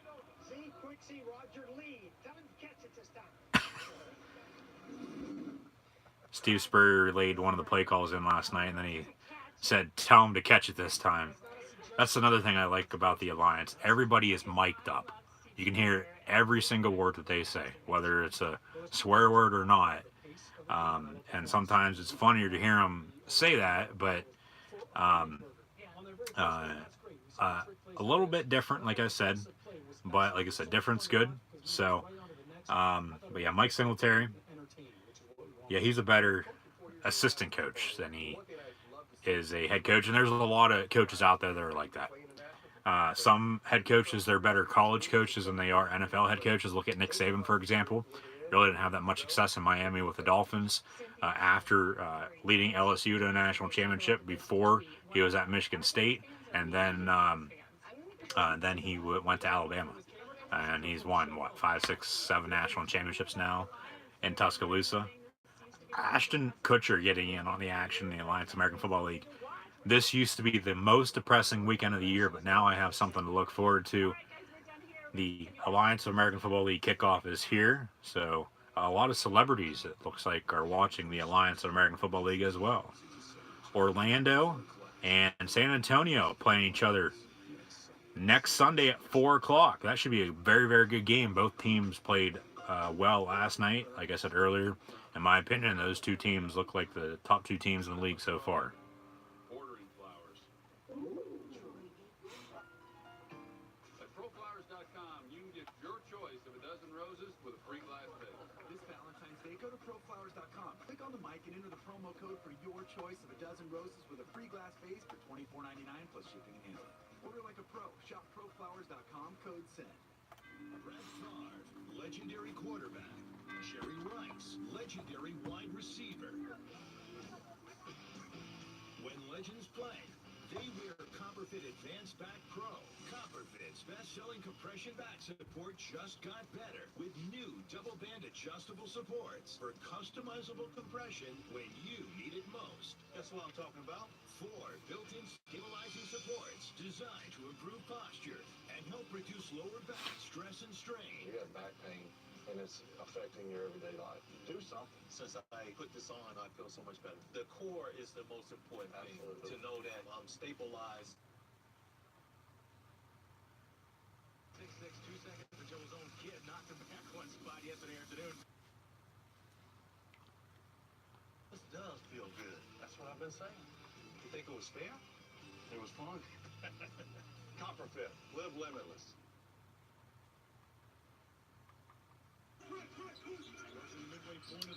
Wow, the 76ers are defeating the Lakers right now in the NBA.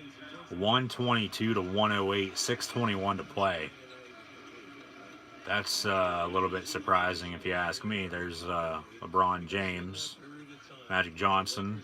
There's Robert Kraft. Why the hell is Robert Kraft in Philadelphia with Magic Johnson? That makes no sense whatsoever. Speaking of Robert Kraft and the Patriots won Super Bowl 53 last week against the LA Rams, and actually there's a replay of Super Bowl 53 on right now, so let's go back and do some more live reactions play of Super Bowl 53 from this past week. It is 2nd and 6 for the New England Patriots, under 3 minutes to play in the first quarter. 2nd and 6 from the 23-yard line. Patriots going left to right. Brady pass here near side. Julian Edelman first down to the 30. Edelman was then named Super Bowl 53 MVP. First down and 10, New England. Halftime is now over in the Alliance of American Football League game, though. Memphis and Birmingham back to the action. First half stats. Birmingham has 5 more minutes of time possession, rushing yards. Memphis a little bit more, about 20 yards more. Passing yards, 150 more for Birmingham, though, compared to Memphis, as Christian Hackenberg is 3 of 11, only 20 yards passing and an interception. You got to be able to block for him. He's got to make a couple better throws. When Louis Perez is 13 of 25, 173 yards passing for the Birmingham Iron. So we're going to be back to the action here in the Alliance of American Football League. Got some other things on TV here as well this afternoon, so we might tune into those. But from the 25-yard line, Birmingham will have the ball 1st and 10 to begin the second half of today's Alliance of American Football League game between the Memphis Express and Birmingham Iron.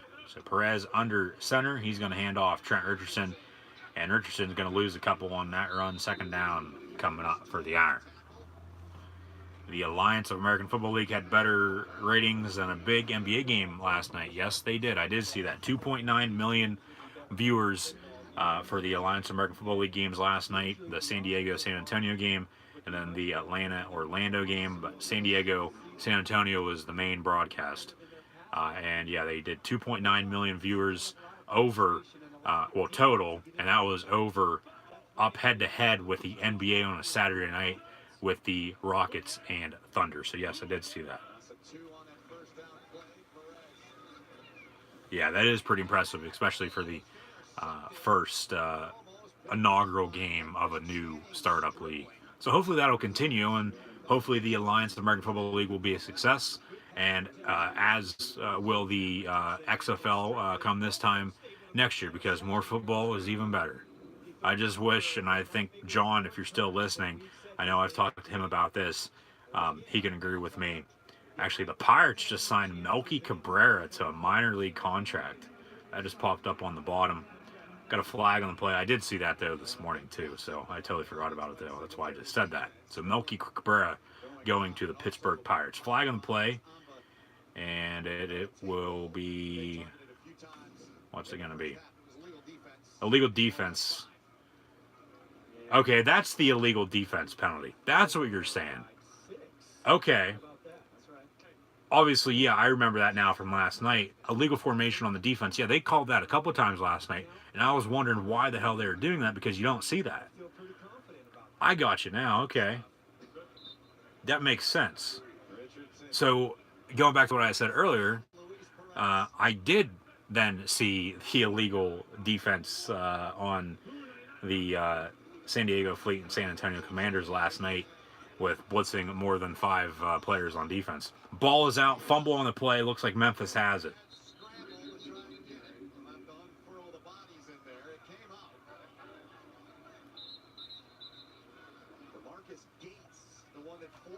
Who's got it? Got a big pile right now. Players from Birmingham say they have it. Players from Memphis say they have it. Who has it? Who has it? Memphis. Memphis has the football. Okay, now you got to use this as momentum. Get the run game going. Open up the play action pass. Put up some points here this afternoon in the inaugural contest versus Birmingham. Memphis has the ball. Turnover by Trent Richardson, a fumble. And Memphis comes away with the football. It'll be 1st down and 10 for the Express. Was he down, though? Was he down? That's going to be the big question. And that ball is out. Carrying it like a loaf of bread. Got jarred loose a little bit. That's a fumble. That's clearly a fumble. Yeah, that ball's out. That's a fumble. And Memphis recovered, so it's going to be Memphis Express football.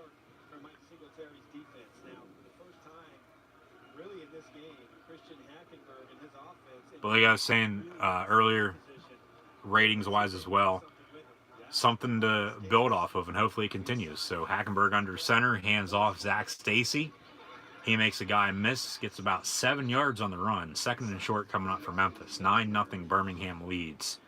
As we just started the second half, we're about 2 minutes into the third quarter. So 13:30 to play in the third. 2nd and 2 for Memphis. But I was saying to John, and I know he can agree with me on this, Wildcat for Memphis, and it's going to backfire. They're going to lose about a yard. But if the Alliance does good, and then you have the XFL coming in next year, one of the two leagues, you would think they would be smart. At this point, then, you would have football all year long. Okay? You have the NFL and college starting up, in August. You have training camp end of July, preseason in August, a couple college games end of August. September to February, you'll have college in the NFL. The week after the Super Bowl, have either the Alliance or the XFL kickoff, have their 10-week season go from now until the end of April. And then, because the XFL also has 8 teams, I assume there'll be a 10-week season. 2 games on a Saturday, 2 games on a Sunday. That's a year away from now, though. Hackenberg hands off, and a first down for Memphis on the previous play. But then once whoever decides, this is what they should do, instead of going head-to-head from April or February to April, after April, from May until July, instead of watching the CFL. Nothing wrong with the Canadian Football League or the Arena Football League, because that's still on. You can still watch that. So technically, there is still football on all season long. You have one of those two, whether it be the AAF or the XFL, go from end of April until end of June, early July. And then by that point, too, you still have baseball going on. Basketball would have just wrapped up with the NBA Finals, hockey with the Stanley Cup Finals as well. At that point, you just have a couple weeks until football kicks off once again. So, just some thoughts and opinions on everything. But 2nd and 5, another handoff, Zach Stacy. 1st down and 10 for Memphis. They got some momentum now after that fumble, and they're driving downfield with a couple of runs here. And they're getting the run game established here in the second half, as I said they should do. But you got to open up the play action now. Maybe a boot. Maybe hit the tight end in the back corner of the end zone. Going to be 1st and 10 for Memphis from the 15-yard line. Wildcat once again. Handoff. And number 81 for the Memphis Express, Pig Howard, gets pushed out of bounds after a gain of a couple. 2nd down for the Express. So I hope the Alliance of American Football League succeeds as well. I mean, football is football. I mean, more football is better, as I said. It's just fun to see, obviously.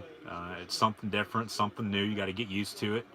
But yeah, I hope they succeed. It'd be good for the sports world, that's for damn sure. And they got a good damn TV deal as well, with the games being on CBS Sports Network. They partnered with the NFL. Games are going to be on the NFL Network, TNT, and then Bleacher Report Live as well. So there's going to be opportunities to watch the Alliance of American Football League.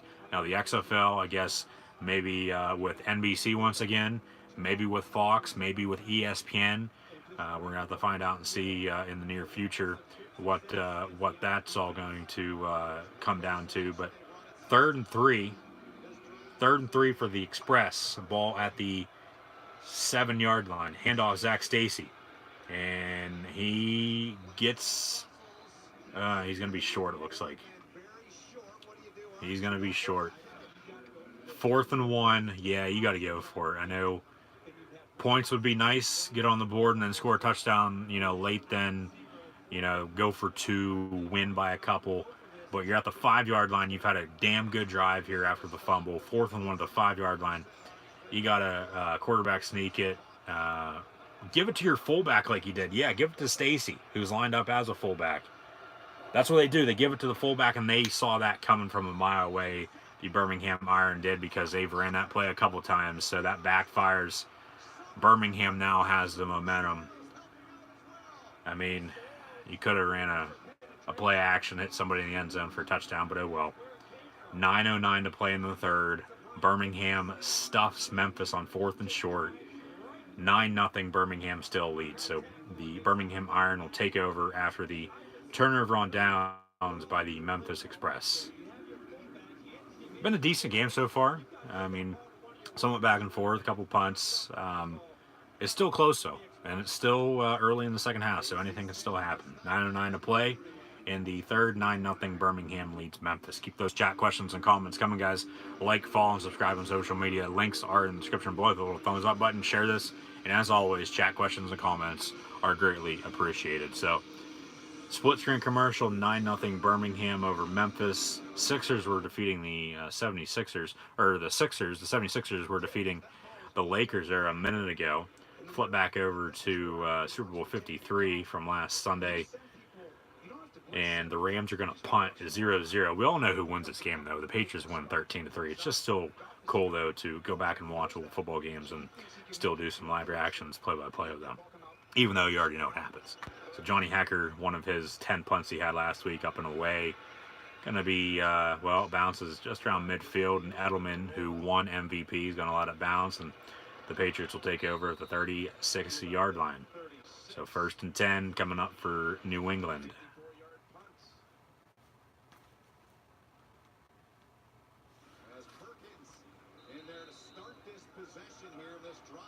Yeah, the broadcast and presentation is solid. I mean, CBS has broadcasted sporting events for how long now, especially football.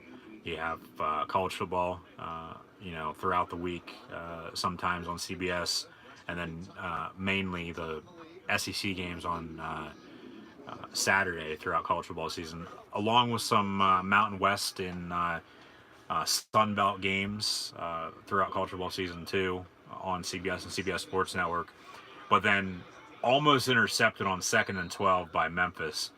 Man, that would have changed things if he would have picked that off and ran it right in the end zone for a touchdown.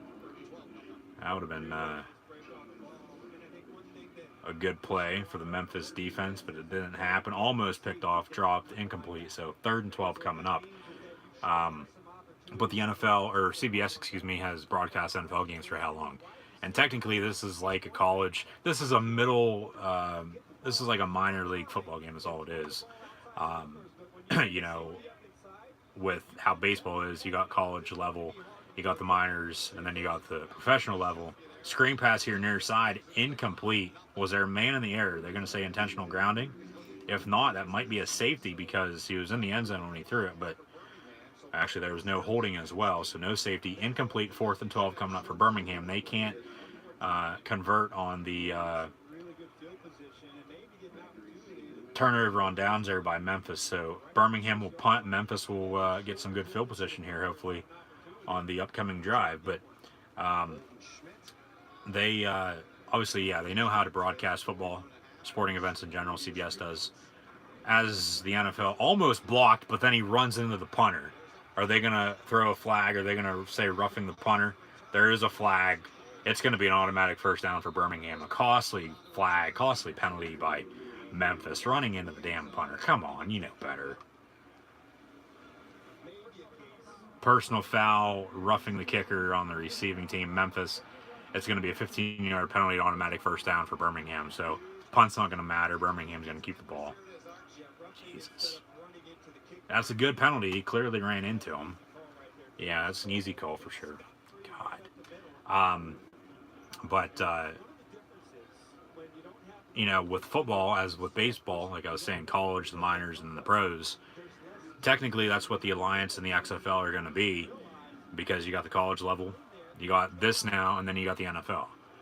So, this definitely, broadcasting is better than broadcasting minor league baseball games, because normally when you tune in to a minor league baseball game, it looks like somebody's recording on their damn cell phone from 2005. So 1st and 10 coming up, though, for Birmingham, the 21-yard line after the 15-yard personal foul. So Perez going to fake the give, looking to throw over the middle, screen pass up top in the flat, complete, going to be a 9-yard gain. Looks like he was down, but the ball does come out. They're going to say fumble, Memphis Express football. Birmingham's going to challenge. They'd be stupid not to. He did look like he was down. Let's see if the ball came out before he was down. Oh, that ball's jarred loose before he's down. That's a fumble. That is a fumble. Another fumble by Birmingham. Now Memphis, they couldn't capitalize on the last one. Let's see if they can capitalize on this. Birmingham's probably going to challenge, but that's clearly a fumble once again by the Iron. But yeah, solid broadcast so far. I would agree with you on in presentation for the Alliance American Football League. They're going all out. That's for damn sure. I'll leave it at that. I know I said a lot about that in the past couple minutes. So, Wildcat once again for Memphis from the 30-yard line. And a keeper. A keeper for number 43 for the Memphis Express, Terrence McGee, former LSU running back. He gets a couple on first down, second down coming up. The level of football is pretty good, yes. NFL partnership is also huge, yes. Couldn't agree more. So 2nd and 2. There's Christian Hackenberg, former Penn State quarterback, drafted by the New York Jets in 2016. Trips up top in shotgun. Wide receiver comes in motion. A little bit of a toss play there to number 81, Pig Howard. And they're going to mark him just shy of the first down marker. Going to be 3rd and short. That is technically now a pass for Hackenberg, as it was a forward lateral to number 81, Pig Howard. So yeah, he was short just a tad. So third and inches. Actually, they say 1st and 10. 1st and 10. 1st and 10 for the Memphis Express. Christian Hackenberg now going to be under center for the Memphis Express. The players are also able to make a pretty good living playing football and possibly getting back in the league. Plus, we get more football. Yes, it works out for everybody then. Yes, it's awesome. So, you know, more football, as I've said, I don't know how many times now today, is better. And if the players are having fun, if we're having a good time watching it, that's really all that matters. So more football. It all works out for everybody. Yes. Couldn't agree more. Couldn't agree more. 2nd and 14. Ball at the 23-yard line. Empty backfield, 5 wide for Memphis. Hackenberg is going to get the snap, play clock winding down, and get it off with 2 to go. Slant pass over the middle. Incomplete. That should have been a catch. Receiver dropped it. Come on, you got to catch that. Hit you right in the hands. Do you know why the coaching changes in Atlanta? Well, yeah, Brad Childress, he was the head coach for the Legends. He just stepped down. Okay, so then they promoted... Who'd they promote? I have it written down here. Because I did a video this past week. If you didn't check it out, go check it out. It's right here on the Gridiron Ring YouTube channel. I just went over basically all the basics for the Alliance of American Football League. So 3rd and 14 after the incompletion. Hackenberg over the middle. Caught. Nope. Incomplete. Intended for Pig Howard, 81. Right at the goal line. Incomplete. He could have had it. Okay, now they're going to kick a field goal. Get some points on the board with 6:02 to play in the 3rd. So there's still some time left. Nice pass over the middle. Oh my, he should have caught that. Went right through his hands. Double covered, but still should have caught it. Nice post over the middle. Just very lucky, though. It hit the ground before somebody could have got a hand on it to intercept it. So Josh Jasper, former LSU kicker, on to attempt a 41-yard field goal for the Memphis Express on 4th and 14. Now we got a penalty. And if it's a false start or a delay game, they're saying false start. It's going to back them up another 5 yards. So now a 46-yard field goal attempt by Jasper on the way for Memphis. But yeah, Brad Childress, he was the head coach. He just stepped down for some unknown reason. I don't know why. But then Michael Vick, yes, the Michael Vick. And like I said, go check out the Alliance American Football League video that I did. It's right here on the channel. He stepped down this past week right before the first game. So I don't know, something in the organization that made them both, get out of it or what. I don't know. But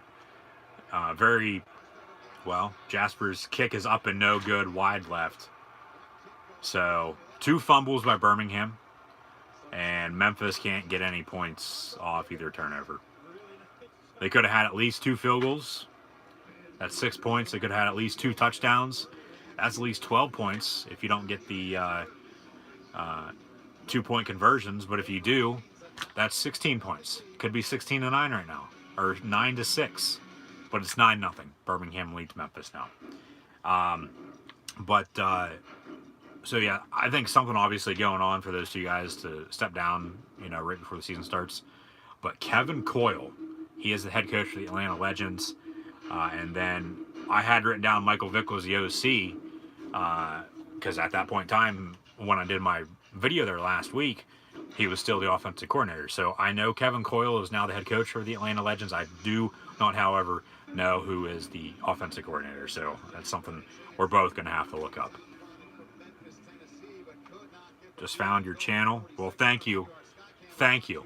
Thank you very much for finding it, tuning in, and watching my live reactions play-by-play of the Alliance American Football League here this afternoon. I do live reactions play-by-play of college and NFL football games and WWE pay-per-views, now Alliance American Football League, and more than likely going to be doing the XFL next year as well. So thank you for subscribing. Thank you for finding Gridiron Ring on YouTube.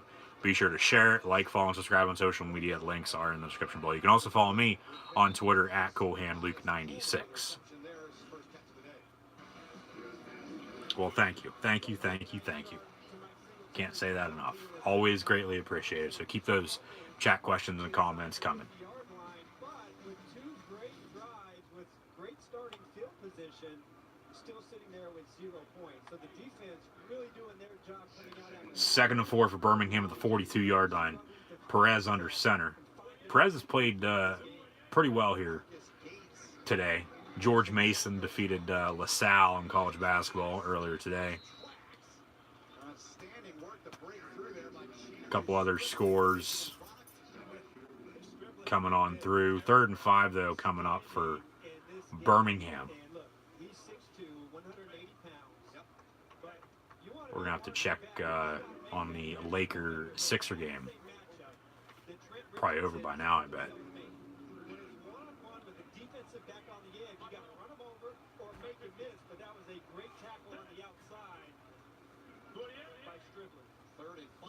Third and 5 from the 41. Perez looking to throw. Has a man near side. Going to be about a yard shy of the first down, though. So 4th down.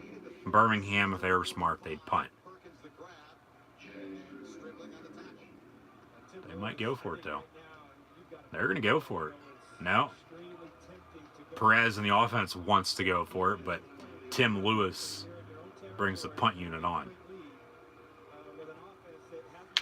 Do I do NXT takeovers? Yes, I do. Yes, I do. I did take over Phoenix there a couple weeks ago. It was a good show. The entire Royal Rumble weekend, in my opinion, I did a video, thoughts and opinions, following the Royal Rumble weekend.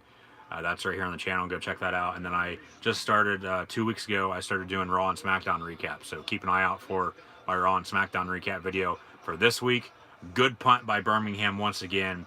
Memphis will be inside their own 5-yard line to begin their next drive. 3:46 to play in the third quarter, down 9-0.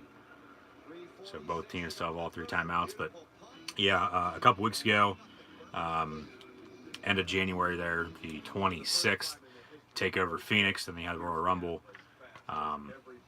Aleister Black and Gargano were in the Rumble match then the next night.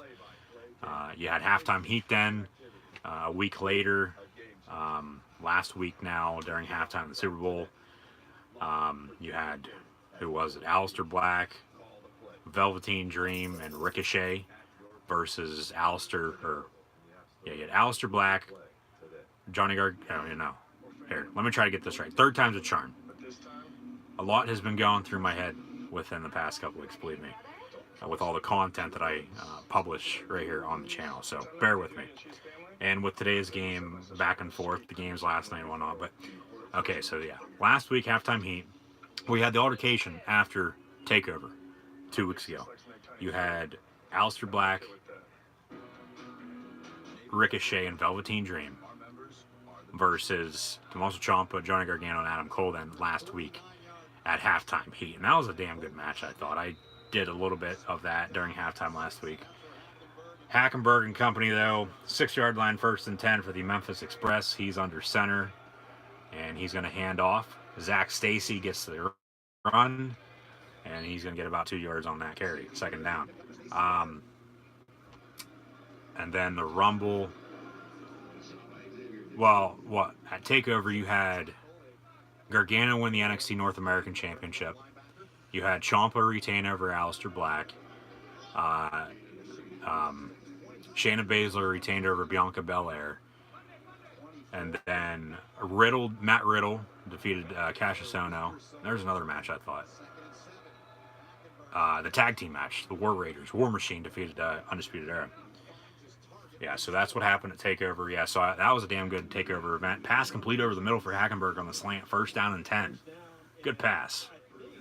Pass was complete to number 17 of the Memphis Express, Reese Horn, who played his college ball at Indianapolis. First and 10 coming up. Hackenberg so far this afternoon.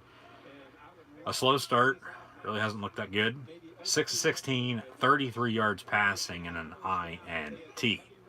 First and 10, he's looking to throw once again. Has a man complete at the 20, 25, 30. First down and 10, Memphis. Pig Howard, number 81, on the reception.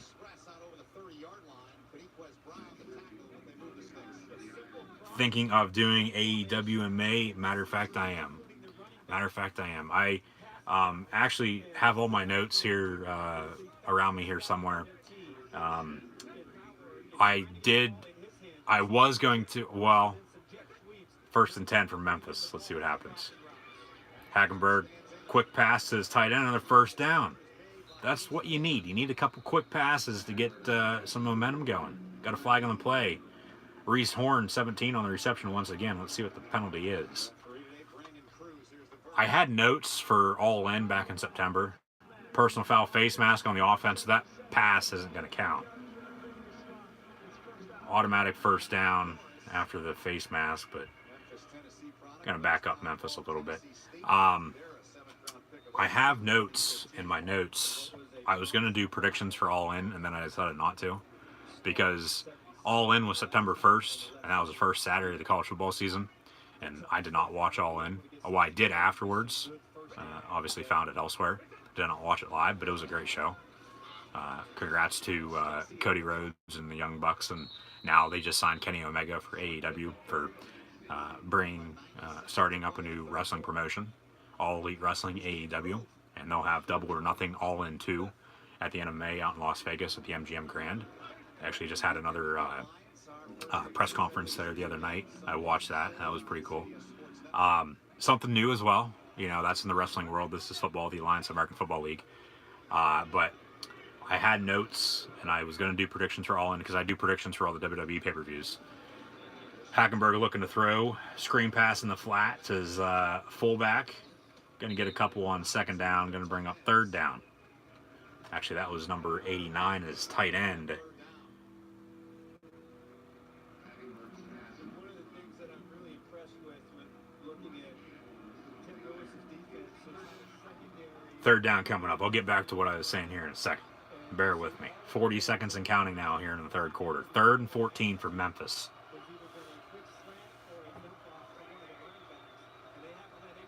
Hackenberg in shotgun, looking to throw. Come on, you gotta. Why did the center just stand there? He let the linebacker run right up the gut. You gotta block him. You don't block, your quarterback's gonna be on his ass all day long, and that's what just happened. Incomplete pass.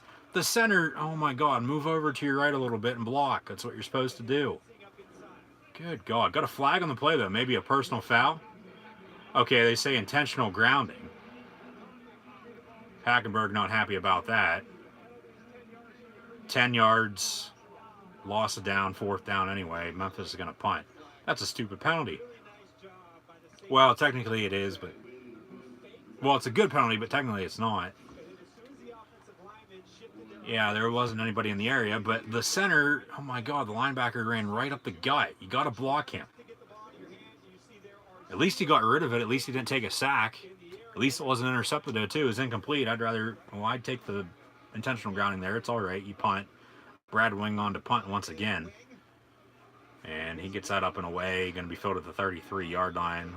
And Birmingham, decent return here out to the 45-yard line. So 14 seconds to play in the third quarter. Birmingham leads 9-0 still. But, yeah, I do predictions for WWE. I do live reactions play-by-play right here on YouTube.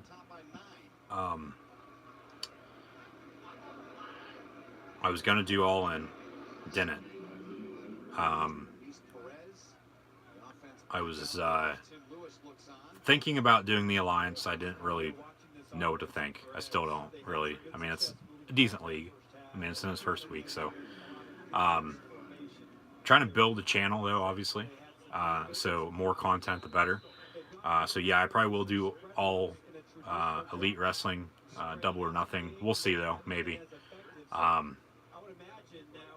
If not, I might do live reactions, play of AEW when they get a TV deal, and then pay-per-views after that. But yeah, I do live reactions, play right here on YouTube of college and NFL football games, WWE pay-per-views, including NXT takeovers. I'll be doing Raw and SmackDown after Mania as well, so be sure to tune back in for that.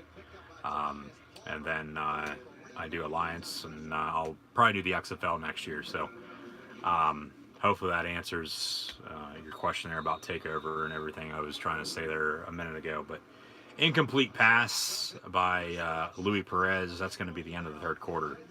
9-0. Birmingham leads Memphis. So yeah, next Sunday, WWE Elimination Chamber. I'll be live right here on YouTube doing live reactions for the play. So be sure to tune back in. We'll catch the tail on the Daytona 500 as well. And then Sunday, March 10th, WWE Fastlane. And then Friday, April the 5th, that is NXT TakeOver New York. And then Sunday, April 7th, that's WrestleMania 35. Then the Raw and SmackDown after that. As of now, I'm planning on doing a live reaction play of those as well. Doing the first live reactions of Raw and SmackDown at that point in time then too. So there will be a lot of content on the channel within the next couple months. So yeah, stay tuned. Got a Raw and SmackDown recap video coming out sometime this week. I try to have those out on Wednesdays because obviously you got to watch Raw and SmackDown on Monday and Tuesday first, and then get all your notes and whatnot in order, then record. So I'll have that out Wednesday. I was going to do predictions week in and week out for the Alliance, but really I think just one video at the start of the year and then doing live reactions throughout the entire season is good enough for now. So yeah, go check out the Alliance video. Keep an eye out for the Raw and SmackDown recaps. What else? Concert and other event videos that I go to. I normally publish stuff on the channel as well. So, I mean, there is a lot of old wrestling content from live events that I've attended within the past year and a half right here on the channel. They're under the wrestling playlist. Some concerts I've attended, full concerts. So yeah, a little bit of everything. I mean, I try to what's the word I'm looking for?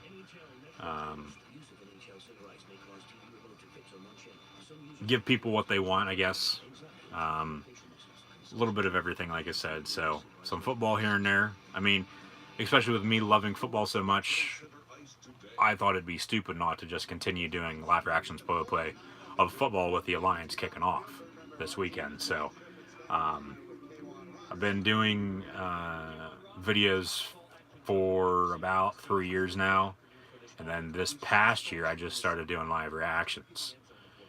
So I was on the P-Scope there for a while, and then started on YouTube, and really just put everything on YouTube within the past couple months, doing live reactions, doing videos and whatnot.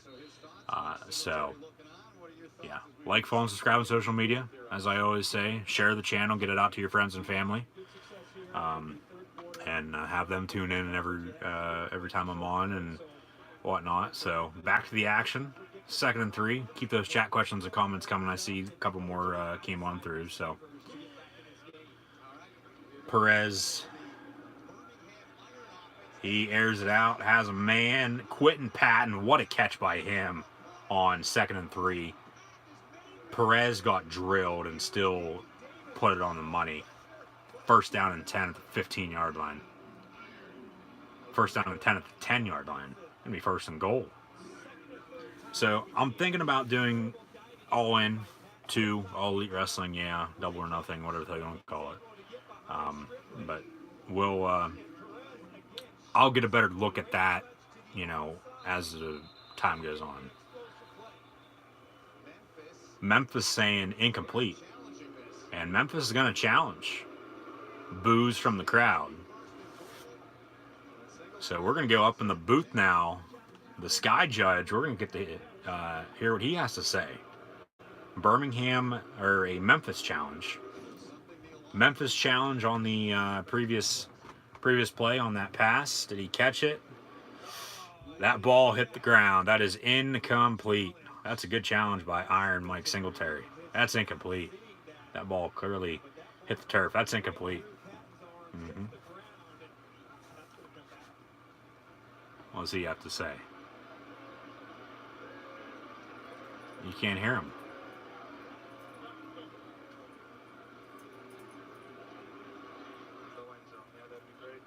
Okay, now you can hear him. He says thank you. He's not really saying a whole lot. Call on the field is a completed catch, so they got to find undisputable video evidence to overturn it. I think they have it.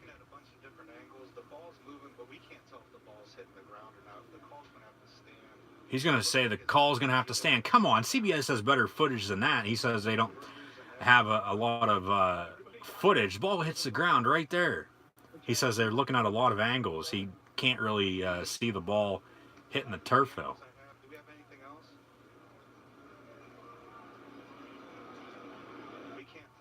He says they can't tell. That's bullshit. Come on, that's incomplete. He's going to say the play stands. Wow.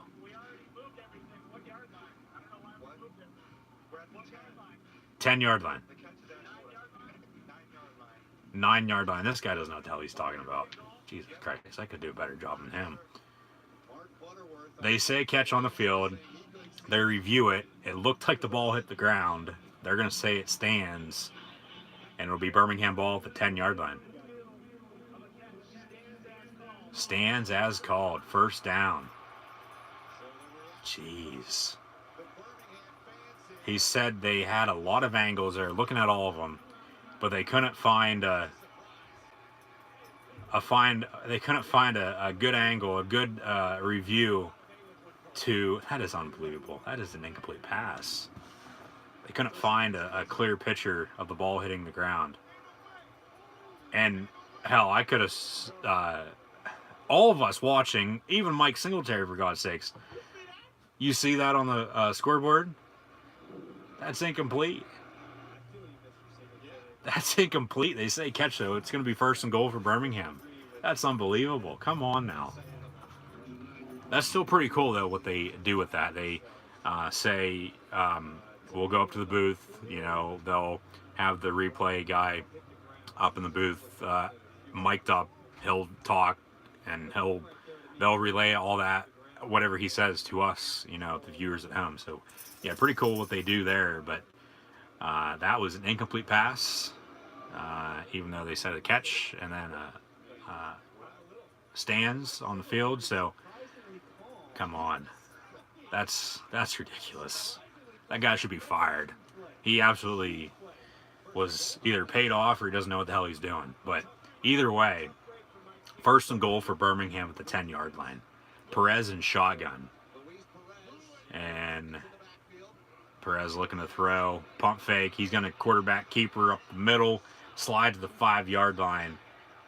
And he gets drilled a little bit. Got a flag on the play as well. Got a pushing and shoving going on too. See what the flag is. Probably a late hit. Probably helmet contact, for God's sakes. Personal foul, unnecessary roughness on the defense. Come on. Okay, he led with his shoulder. That's what you're supposed to do nowadays. That's not as bad as the hit last night on Mike Bervici, for God's sakes, and they didn't throw a penalty on that. These couple calls the past couple minutes really not going the way they should gone, but either way, Memphis going to have first and goal now, once again, inside the 5-yard line.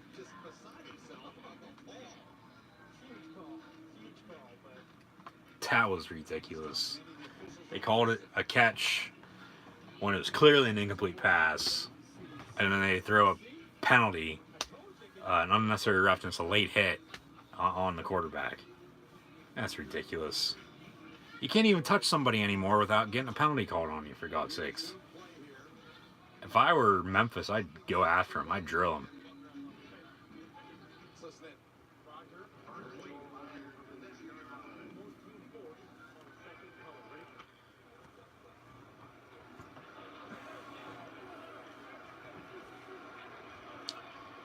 Going to be first and goal, 14-10 to play. Perez under center, Trent Richardson in the backfield. Quentin Patton, who dropped that, didn't catch it in motion. Richardson gets the carry, gets stuffed in the backfield. That's those couple calls the past couple minutes, they were awful. Oh my God.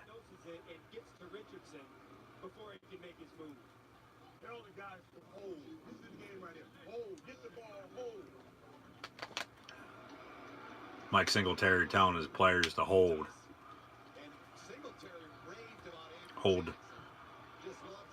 Hold him on defense. Keith Price in the game at quarterback now, number 8, former Washington Husky. He hands off Trent Richardson. Touchdown, Birmingham Iron. Make that 15-0 now. And they must go for 2. Flags fly for excessive celebration. 13:26 to play. But Birmingham is up 15-0 on Memphis.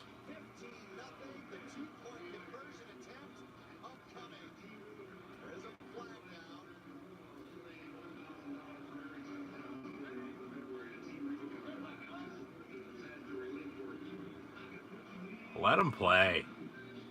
Let them play.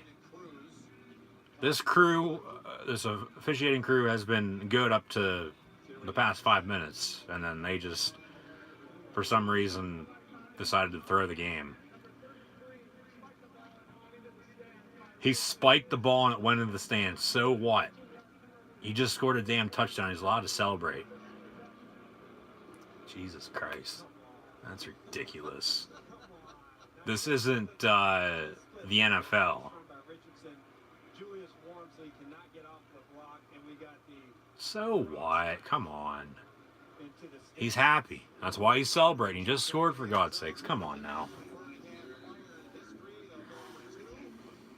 You have to go for 2, though, if you score. So Birmingham going for 2 now from the 2-yard line. It's 15-0 Iron over the Express. So Louis Perez under center. And he's going to fake the give, roll out, pass here near side in the flat for a 2-point conversion to Trent Richardson. Nice little screen pass. He spikes it once again. However, it does not go in the stand, so no unsportsmanlike conduct this time around. 17-0 now. Memphis is trailing Birmingham with 13:26 to play.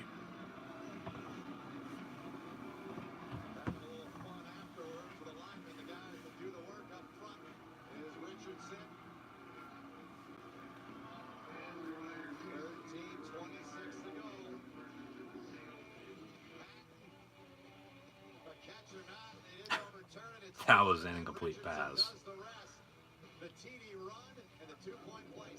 That was clearly an incomplete pass. Split screen commercial. Oh well, you move on. There's nothing you can do about it. It's 17-0 now. So let's turn on. Well, let's see what else is on TV right now. Let's see what else is on the good old television. The Grammys and The Walking Dead are on tonight, as I said earlier.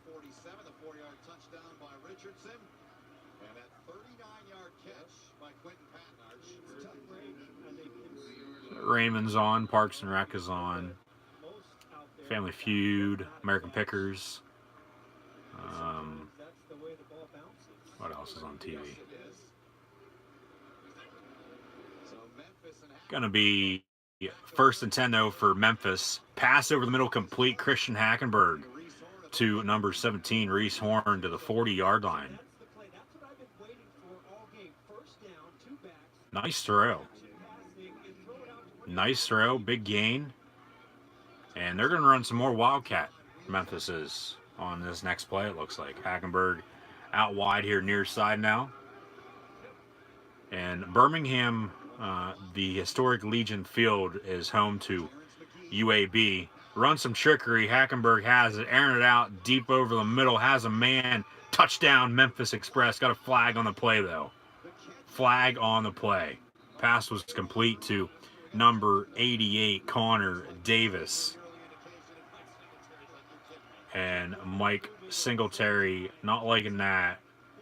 Everything going the wrong way for the Memphis Express here today. They can't capitalize on turnovers. Illegal formation on Memphis. They covered up an ineligible receiver. Still going to be first down, so no touchdown on that play. Man in motion, they ran Wildcat, handoff to Pig Howard. Howard flips it back to Hackenberg. Hackenberg has Davis wide open, and Davis made a diving grab in the end zone for a touchdown, but no touchdown now. A beautiful pass by Hack, but it gets called back due to an illegal formation penalty. So 1st and 15 now for the Memphis Express with 12:45 to play, down 17 to nothing. Timeout Birmingham. These refs are clearly, especially in the fourth quarter, clearly pulling for the Birmingham Iron. Hey, I feel like that booth official knew he was on TV and freaking out. Had to have been. There's no other way around that. Oh my God, that call. Okay, it was a catch. Clearly, you looked at it. It was incomplete. The ball hit the turf. And then they looked at it. He said they're looking at a lot of angles, but there is no one clear picture that said it was incomplete, so it's going to have to stand. That's exactly what he said. But clearly, we could see from a mile away watching at home that the ball hit the ground. It should have been incomplete. Yet they called a touchdown, or called it a catch. They scored a touchdown a couple plays later. Went for 2, got it. That's why it's 17 to nothing. But yeah, it's cool that they have the replay official up in the booth, mic'd up, and you can hear everything he's saying when they go up to him throughout the entire game. Hackenberg airing it out near sideline, incomplete, almost intercepted once again. And Ross was the intended target, number 88 once again.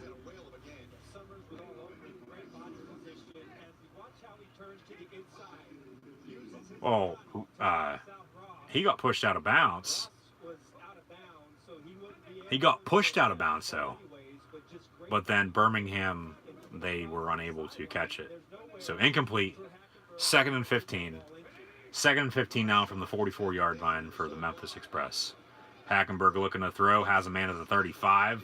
Going to be about 4 yards shy of the first down. So third and short. Pass was complete to Anderson, a tight end, over the middle. So it will be 3rd and, what are they going to say? 3rd and 4. Should be 3rd and 4. 3rd and 4 after an 11-yard pass play. So Hackenberg gets a snap and shotgun, looking to throw, rolling out to his right up top. Has a man, incomplete. 3rd and 4 from the, or 4th and 4 coming up from the 34-yard line. Are they going to kick a field goal or are they going to go for it? 11:54 to play. You got to go for it at this point in time. And that is looking like what they're going to do. Yeah, you got to go for it. You're down 17. And they had a touchdown, but then it got called back due to a penalty. So they can't capitalize on the turnovers. Could have had, 6, 12, maybe 16 points out of those. They get screwed over on a couple penalties. Couple calls. Hackenberg has a man, Pig Howard, but then he gets wrapped down before the first down marker. Birmingham will take over once again on the turnover on downs by the Memphis Express. So now 2 turnover on downs on 4th down by Memphis as well. Just anything and everything going in the wrong direction for the Memphis Express here today in their first ever game. They started getting some things going in the second half, but they just can't capitalize on the turnovers. A couple penalties didn't go their way. You had the touchdown and whatnot, but you move on. It's going to be a ball game here, a final game here very, very shortly. 11:46 to play, but Birmingham's getting the ball back now, up 2.5 scores, 17-0 over Memphis. So 1st and 10 for the Iron at the 31-yard line, going left to right across your television screen. Keep those chat questions and comments coming, guys. Like, follow, and subscribe on social media. The links are in the description below. So 1st and 10 for the Birmingham Iron. And Perez is going to be under center, play clock winding down, and he's going to hand off. And Trent Richardson's going to lose about 2 yards.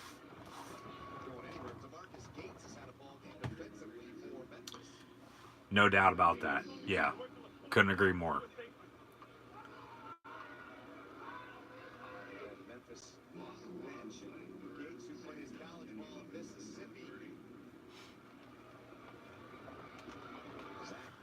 So there's Hagenberg with Zach Mettenberger and Brandon Silvers, the backup quarterbacks for the Memphis Express. Stat-wise, I wish I would have found somewhere that has stats, but I haven't been able to.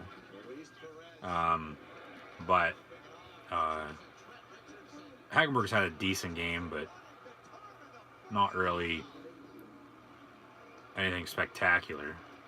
He's played good as of late, but it's a little too late for the Memphis Express. Trent Richardson on the screen pass up top in the flat bulldozed the guy for a 1st down and kept trucking. Got about 15 yards on that. Great power to break those tackles and give Luis Perez one more set of downs. Trent Richardson had 113 catches in his National Football League days. Trying to get back there is former number 3 overall pick. So 1st and 10, and another run by Birmingham.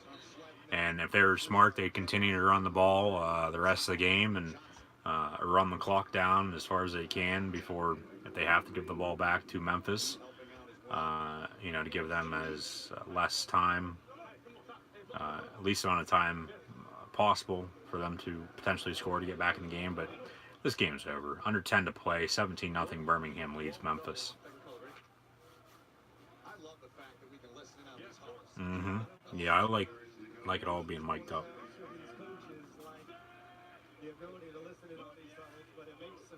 So 2nd and 7, and Richardson past midfield now. He's about 4 yards on that run. Going to be 3rd and short. 3rd and short. Well, Ben, I think when you look at this game, when you look at the second half, Mike Singletary is going to look at his football team and say this was a half of missed opportunities. They come in, you get 2 turnovers, and set up your offense inside the 50-yard line, you get 0 points. Yeah. Should have had at least 2 field goals. Well, then they missed the one, so that's 9 points. And then it gets called back due to a penalty. Just, like I said, anything and everything just going in the wrong way for Memphis here this afternoon. 3rd and 3. Perez chucks. That's intentional grounding. Come on, there's no one in the area. He just tossed it with his right hand. Got a flag on the play. 8:51 to play here in today's game.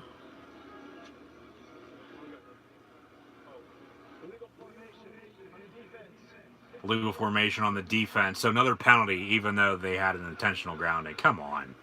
That's ridiculous. Let them play. This is all you've been able to find for any in-game stats. To see if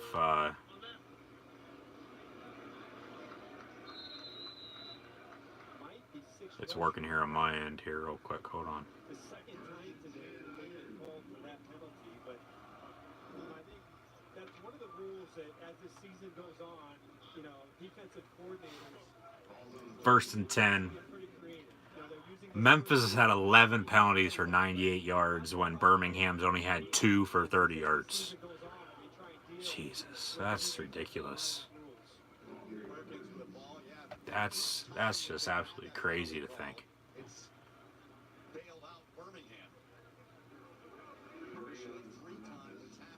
All right, that's taking a while to load on my laptop here. Thank you for that link, though. I'll go to the Alliance American Football League website here on my tablet and check on some stats if I can before the game gets over here today. So 2nd and 10 now. Perez toss play here near side. And about a 4, maybe 5 yard gain on that. Going to be 3rd down. There by Anthony Johnson, who's been all over today as well. Small little detail, but now as you're trying to nurse this 17-point lead with 8 minutes left to go, looks like the clock is wound. I thought maybe he went out of bounds and that was going to stop the clock, but I think this is All right, live data, whatever you want to say. And 7:25. Okay, this is up. This is a little ahead of the actual game with the 7-second delay. So 3rd and 5 coming up for Birmingham. Handoff Trent Richardson. He's going to get the 1st down. Good God. Gain of 6 yards. 1st down and 10 Birmingham. Okay, now that's play-by-play.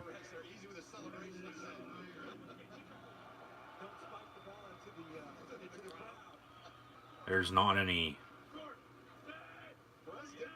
like player individual stats though right now.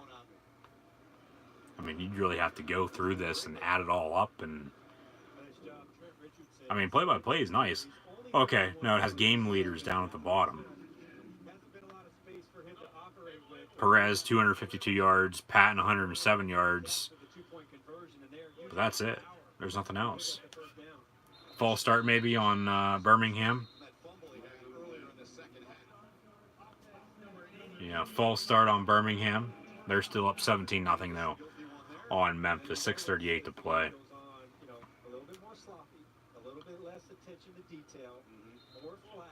You would think they'd have a better way of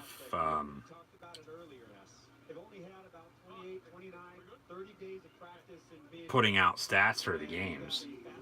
Oh well, there's nothing really we can do about it. We can sit here and bitch all we want, but 1st and 15 from the 27-yard line. I can't even figure out how to change the stats of the team. You want to look at, all I can see is Birmingham stats currently. 1st and 15, handoff up the gut, stuff to the line of scrimmage. Well, what I get is it brings up the football field, live data, has the score, has watch live, and then game in progress, and it has the plays. It goes play-by-play from the start of the game up until now. And then down at the bottom it has game leaders, and it just has... well, maybe that's because Birmingham's on offense. Maybe it'll change once Memphis is on offense. I don't know. We're going to have to find out and see. But yeah, all it has is Perez is 252 yards passing and Patton 107 yards receiving. So, like I said, you would think there would be a better way, an easier way to figure out all the stats for the games, but obviously not. And I get, you know, okay, the Alliance American Football League is a new startup league, and they're still working out all the kinks. So maybe sometime in the near future they will change that or find a way to get stats out to us.